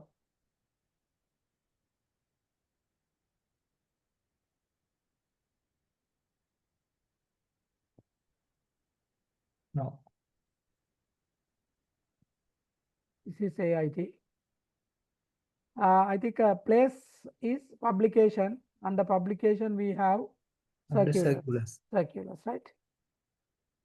Then you can go here and there and check this.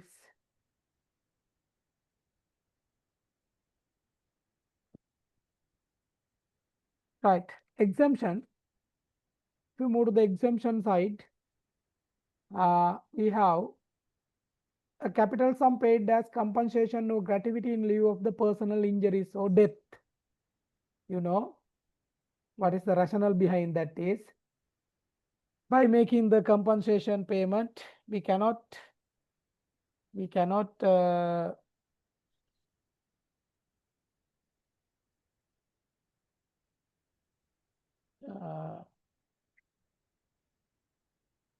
consider them as benefit ethically, no?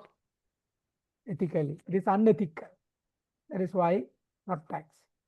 Then government pension exempt, and also anything received as part and parcel of the provident fund. It may be government provident fund or that is ETF, EPF, or private sector regulated provident funds. I have discussed that previously.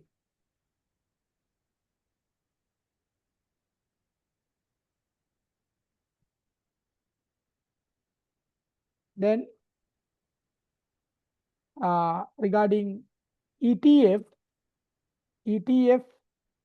only exemption is available for the investment income part, which is represent the period prior to 1st April 1987.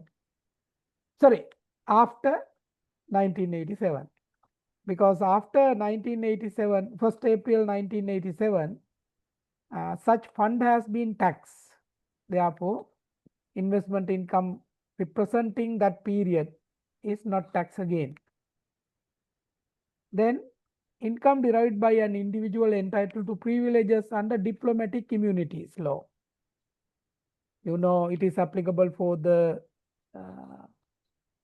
ambassadors, high commissioners office and their employees, and also UN related organization like that. Then employees who are bringing to Sri Lanka to work as expatriate employees, where the companies which invest more than USD 1 million on depreciable asset. Depreciable asset other than intangible asset in Sri Lanka or state-owned company and entitled to an enhanced capital allowance, which entitled for that. Somewhat big companies categorized here, where the employee is not available in Sri Lanka to get that service, then we have to bring some expatriate from outside Sri Lanka, that is exempt. Then benefits derived by a government employee from a road vehicle permit granted to such employee. Government vehicle permit. Then previously there was some exemption, but later made them taxable. Employment income of the president. Employment income of the president.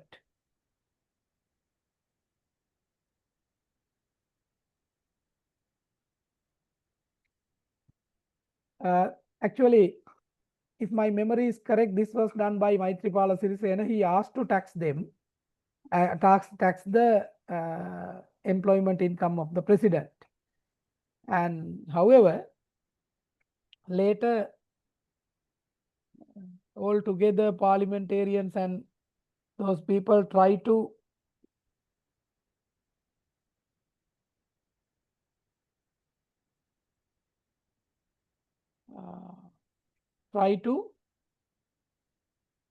get some benefit.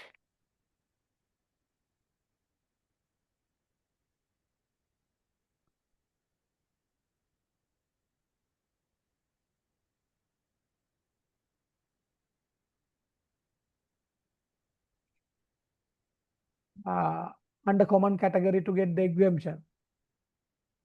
Second category, the exemption on providing transport. Previously, we had up to 50,000 transport facility exemption.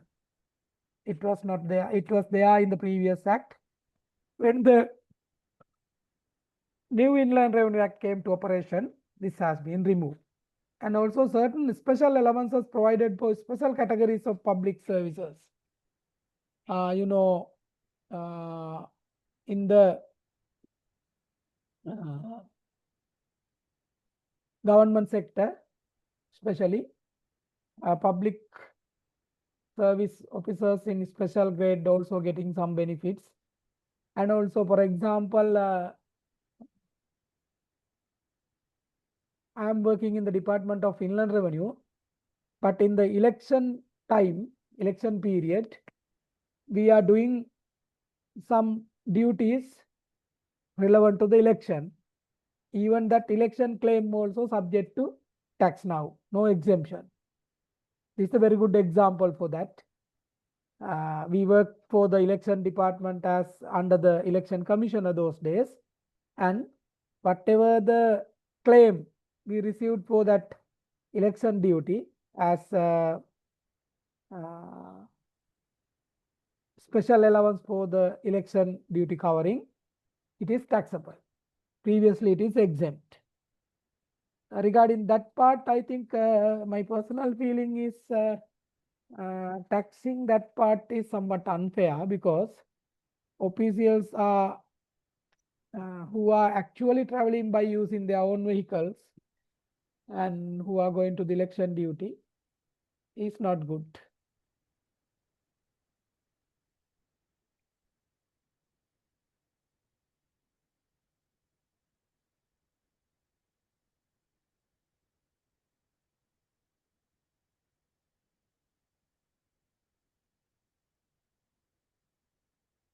Then when it's come to the tax rates, employment income having two rate tables, concession rate and normal rate. Concession rates are applicable for commuted pension, retiring gratuity, compensation for loss of office or employment under uniform basis. If it is not under uniform basis, normal rates applicable. Withdrawal from employee trust fund, contribution plus investment income up to 1st April 1987. Balance part is exempt, right? Concession rates are up to 31st December 2019. If the service is more than 20 years, 5 million exempt. If the service is less than 20 years, 2 million exempt.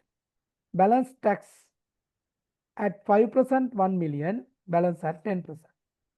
From 1/1/2020, actually this big amount exemption has been given by the Saubhagya policy. 10 million exempt out of balance. First 10 million, 6%, balance 12%. Balance 12%. Okay. When it's come to the normal rates, I think very first day I have given you this table, current table, and also I gave you original act, then Saubhagya with the amendment under Saubhagya. Then after economic crisis, now we are in the new process, that is Posatrada Klasana Jivitya.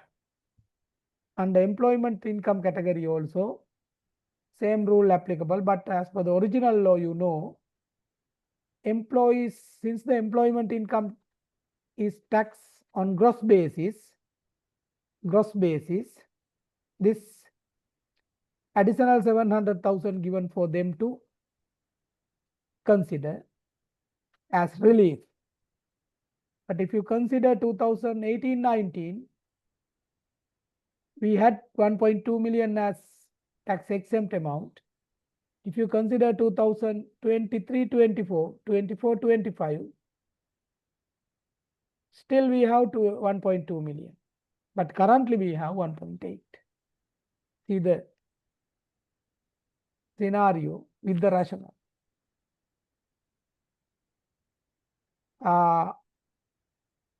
In the current situation, we have primary employment and secondary employment.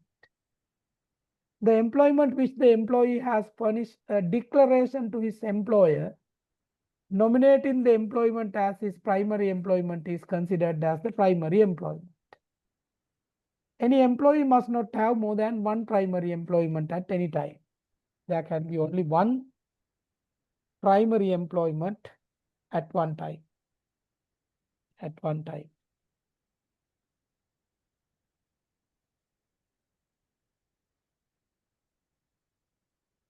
Secondary employment, the employment which the employee who has not furnished the primary employment declaration to his employer.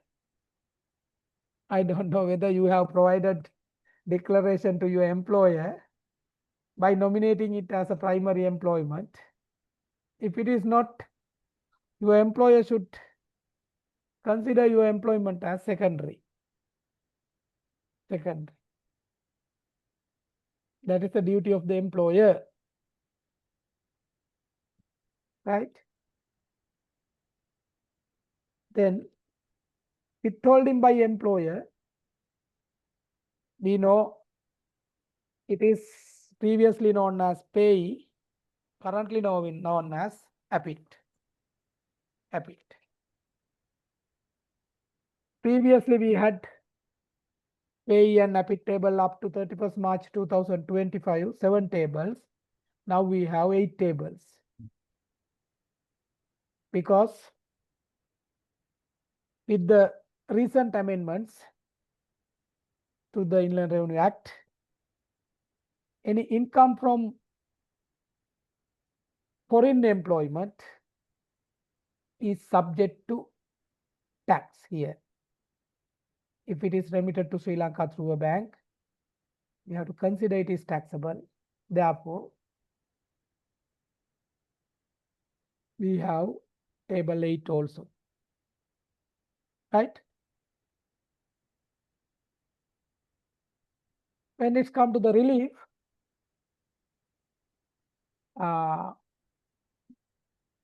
we have personal relief 1.2, and when return filing, even employment you have, and rent income if you have rent relief 25% of the total rental income is available. And if you are having solar income, you have solar expense relief up to 600,000 per annum, right?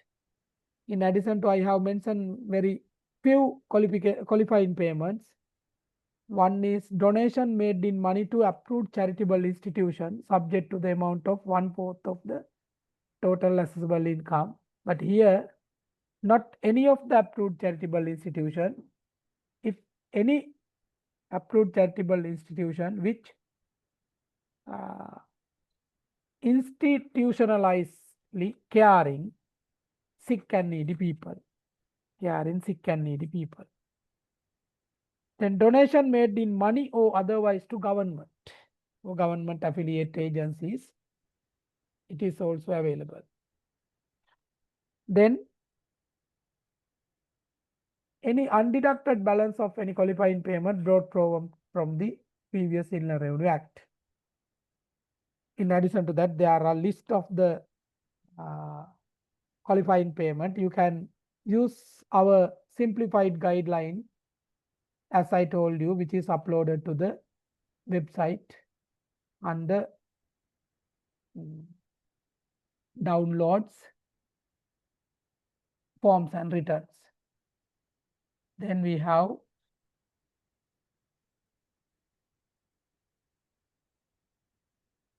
IIT, CIT, PIT. Under that you can see whatever. But I told you individual scenario, it is available with the IIT. Right. And let's move to the question.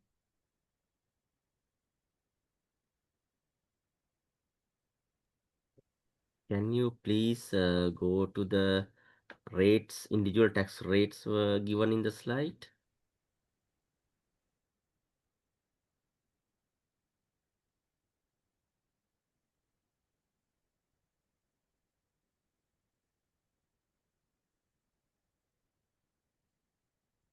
This one?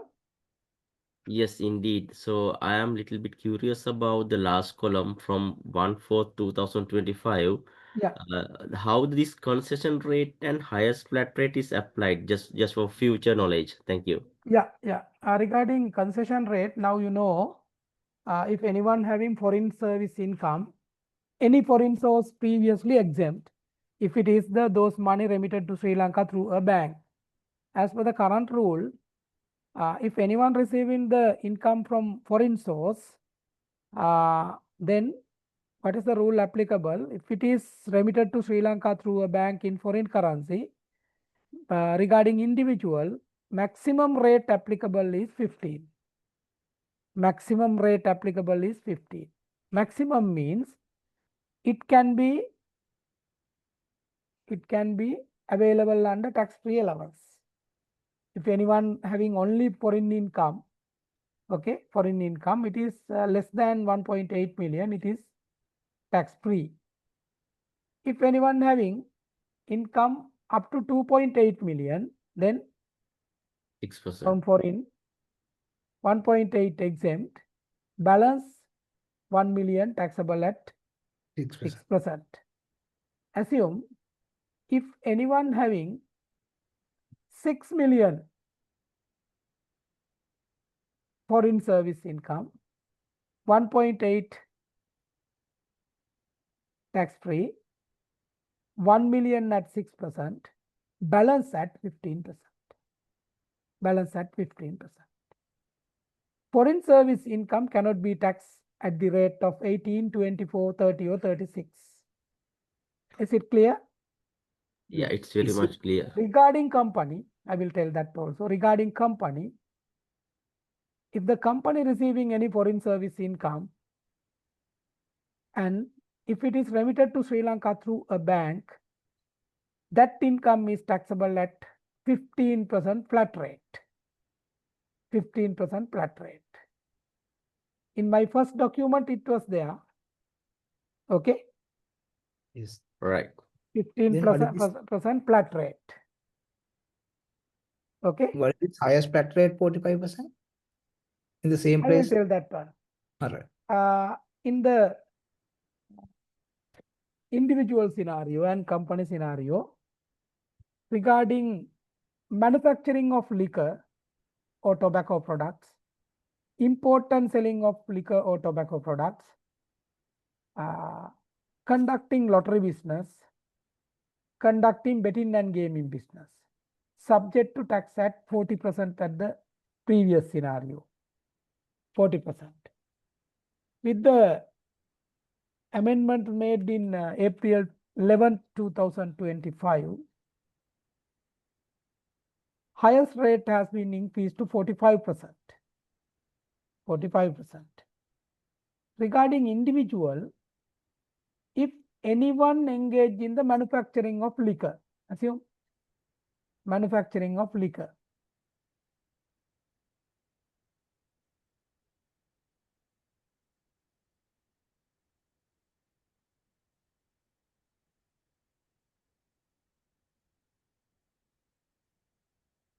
right? Then regarding those businesses, we cannot go to the progressive rate. Regarding individual, we cannot go to the progressive rate. It should be taxed at flat rate.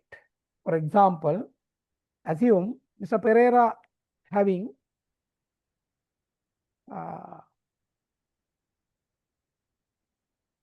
taxable income 10 million. Out of 10 million, 3 million from the normal business, 7 million from the manufacturing and selling of liquor.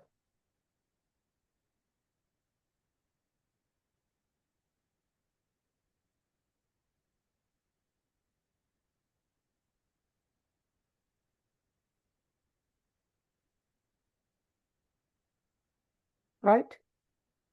Highest flat rate means that income should be taken out and it should be taxed at the 45%. As per my example, I told 7 million from liquor and tobacco manufacturing business. It should be taxed at 45%. Balance can be taxed at 6%, 18%, 24, 30 like that. Okay?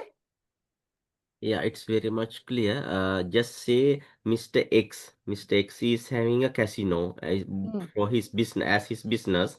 So he should be taxed in 45% is the highest flat rate, right? Yes, yes, yes. But at the same time, Mr. Y, he's playing casino and he got some profit or the whatever out from the casino, but he should not be taxed by 45%, right? Yes, he has to pay progressive rate. Sometime if the betting scenario, if the withholding tax is applicable at that point, it becomes final also, no? Regarding lottery winning. Yeah. We have, if the winning lottery from winning from lottery betting no gambling, if the winning is less than 500,000, it is exempt. Exempt. If the winning is more than 500,000, it is subject to 14% withholding tax. Which It is is final. It is final. Yes. Final. Yes. Yes. Final. And Okay. also here Yeah. I have to highlight another point regarding wine stores. Regarding wine stores, if anyone running a wine stores business as individual business, what is the tax rate applicable?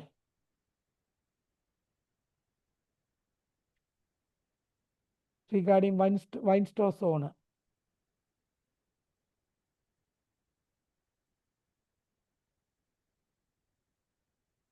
Yes. Not the 45, but the progressive. Why? Why? It's not manufacturing? Yes. This rule is applicable for manufacturing and selling of liquor or tobacco products, or import and selling of liquor or tobacco products. That is the rule. On the other hand, you know, wine stores people getting only commission, no? Am I correct? Yes. They are getting commission income. That is the reason. Okay. Yeah, thanks a lot. And um, I have heard that in some employers, what they do is they are paying the full income tax of the employee from the company.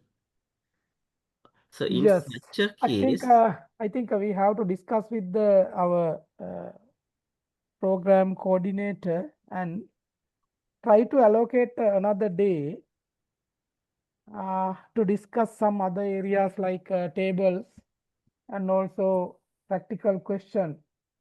I don't know whether Mr. Atula will be on Wednesday. I think as per the original schedule it will be. If it is so, final day, first hour, I will ask to allocate first hour for me. Then after that we have the discussion. Okay? okay. Because final day both Mr. Atula and myself join into the program, then I can take this time. I will discuss with that and do that. Okay? Yeah, okay. Because if you open the tables, I will open the tables quickly.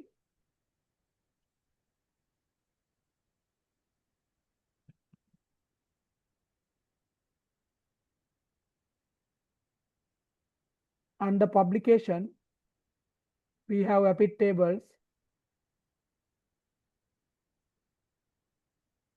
right? You can see values for non-cash benefit available here also. New gazette, new circular. This is also same, I think.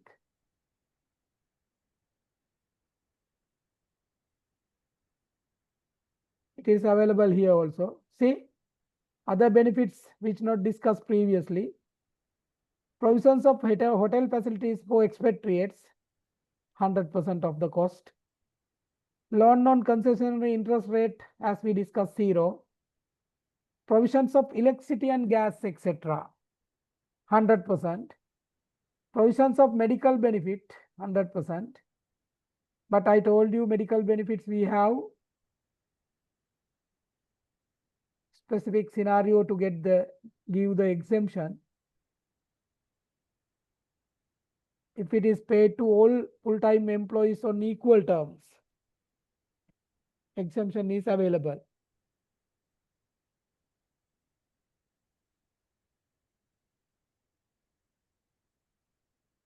Then provisions of free meals, I told you this. If it is provided uniform basis, 100% of the cost, sorry, non-uniform basis, 100% of the cost should be considered as benefit. If it is uniform basis, provide exempt. Okay. Then a discharge or reimbursement of the person's dental, medical or health insurance expense where the benefit is not available to all full-time employees in the same grade of the service on equal terms. Here wording available not. If it is available for all full-time employees on equal terms, it is exempt. If it is not available, then 100% should be taxed to the relevant employee. Payment of telephone bills 50%, air ticket 100%. Payment of tax amount of tax paid, right? Amount of tax paid. Then if we move to the relevant table,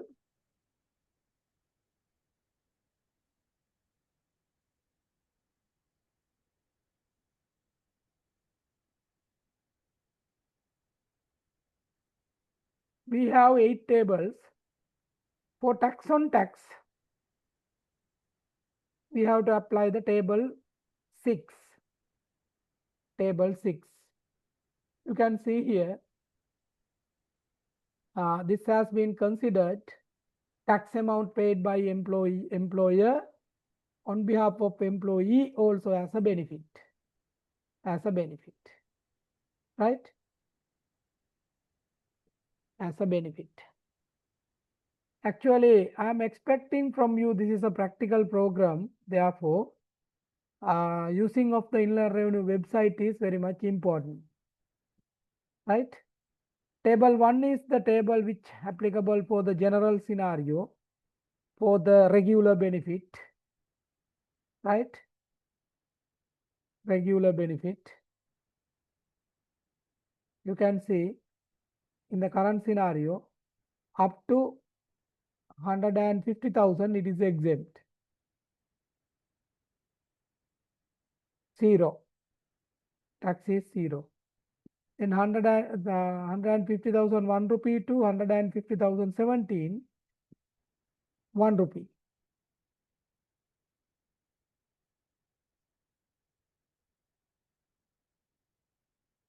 Like that, we have table 1, which is the most popular table.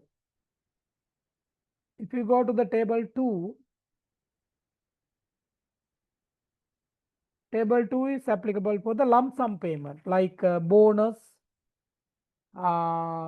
incentive. Then we have to apply this table. For this table, we have to prepare EGAR, estimated gross aggregate remuneration. Then table 3 applicable for retirement benefits.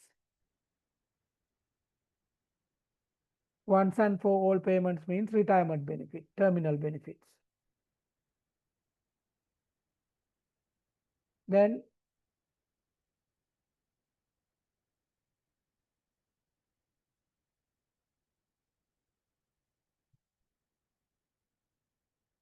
table 4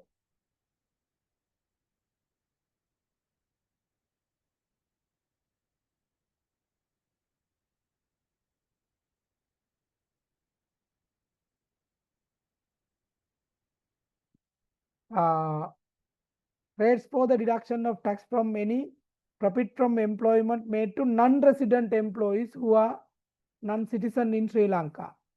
They are not entitled for the tax-free allowance. Therefore, monthly regular profit from employment up to 83,333, 6%. Then 83,3 to 125%, 18. Likewise, we have.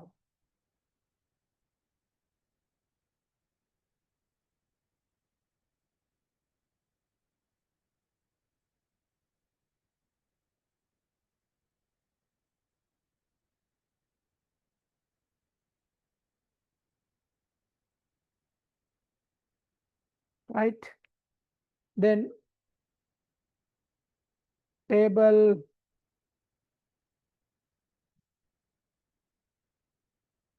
5,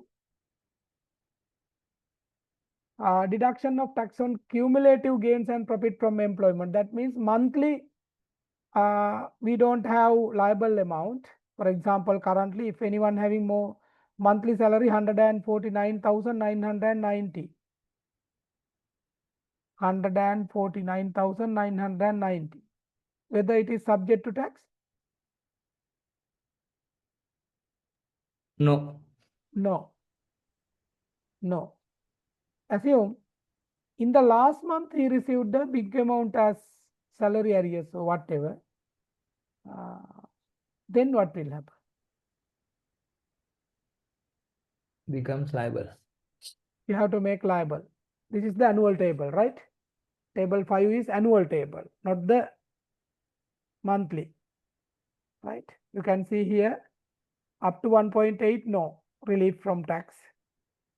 1.8 to 2.8, 6%. 2.8 to 3.3. That means we have to add another 500,000, 18. like that. That is table 6. Sorry, table 5 we discussed, now table 6. Secondary employment. Excellent. Right? It should be considered. It's tax on tax. Yes, tax on tax. You can see here maximum rate, not the 36, but the 56.25. 56 and 25. Yes, 56 and 25. Right? And new table introduced is, sorry, before that we have table 7 for secondary employment. Secondary employment. Right?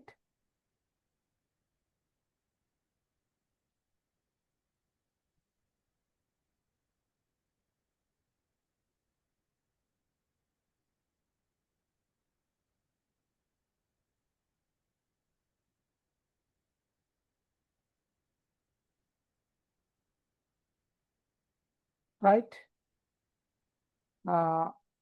Here you can see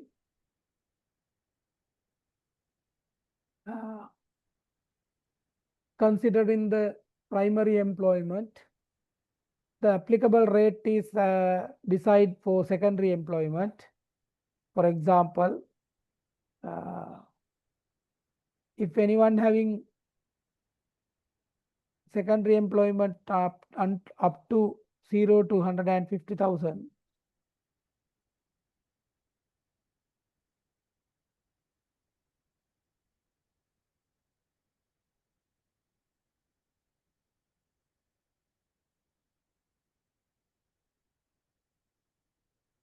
here always considered the primary employment having this much.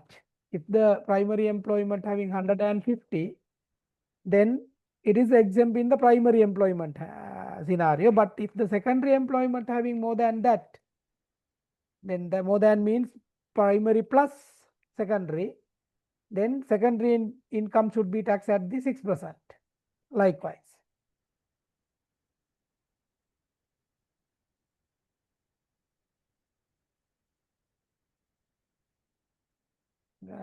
Example also available here. You can go through the website and understand, right? It would be better. Then table 8.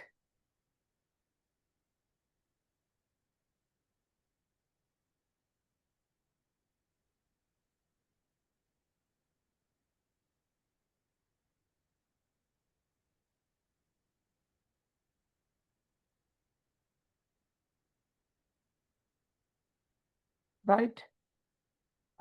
You can see this table 8 is applicable and relevant scenarios given. This table does not.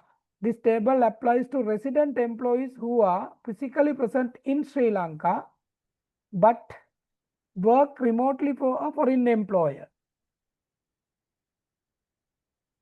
This table applies to resident employees who are physically present in Sri Lanka but work remote for the foreign employer. This table does not apply to independent service providers and freelancers as their income is considered as business income. This table applies subject to the fulfillment of all the following conditions. The employer must be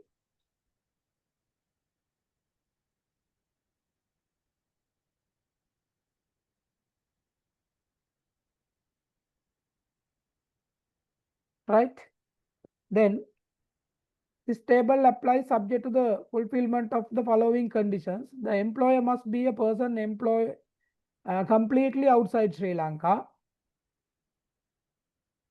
There should be Sri Lankan permanent establishment. The employee's service must be utilized outside Sri Lanka by the employer. Payment to the employee must be received in foreign currency and remitted through a bank. Right? Since the time is okay, I will stop here. And we will have some time to discuss this part. But you have homework. Try to do this question yourself and identify what are the income to be taxed at concession rate, what are the income to be taxed at normal rate, and calculate the tax liability. Okay, I have not given qualifying payment and relief, but there are some relief within the question itself, right? And try to do yourself. And we will see later. Okay. Before wind up, any question? Yeah, just a quick question on table 8. Is that applicable to non-citizens also? Table 8. Non-citizen. Yeah, now this is. This table applies to resident employees who are physically present in Sri Lanka but work remotely for a foreign employer. Yeah, when you say resident, it can be non-citizen also, no? Yeah, can be. So can we apply that to him also? That's my question. Yes, it is not restricted non-citizen, no. Only the rule is resident. Resident employees who are physically present in Sri Lanka. You mean even a foreigner being here becomes a... Maybe. Yeah, maybe, no. It's clear then. Here also it is not there, no. This table does not apply to independent service providers and freelancers, as their income is considered as business income. It didn't specify, no.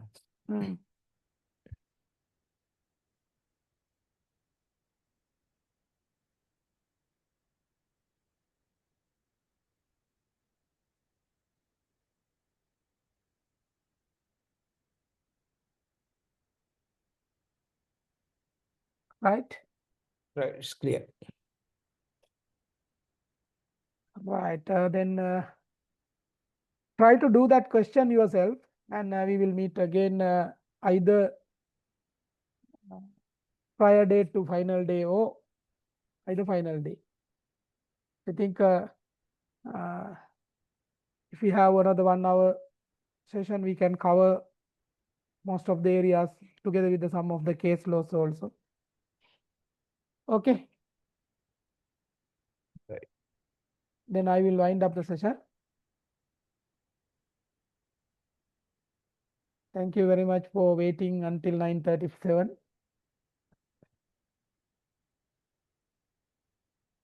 Thank you and good night. Good night. Thank you. Good night. Good night. Night. Good night.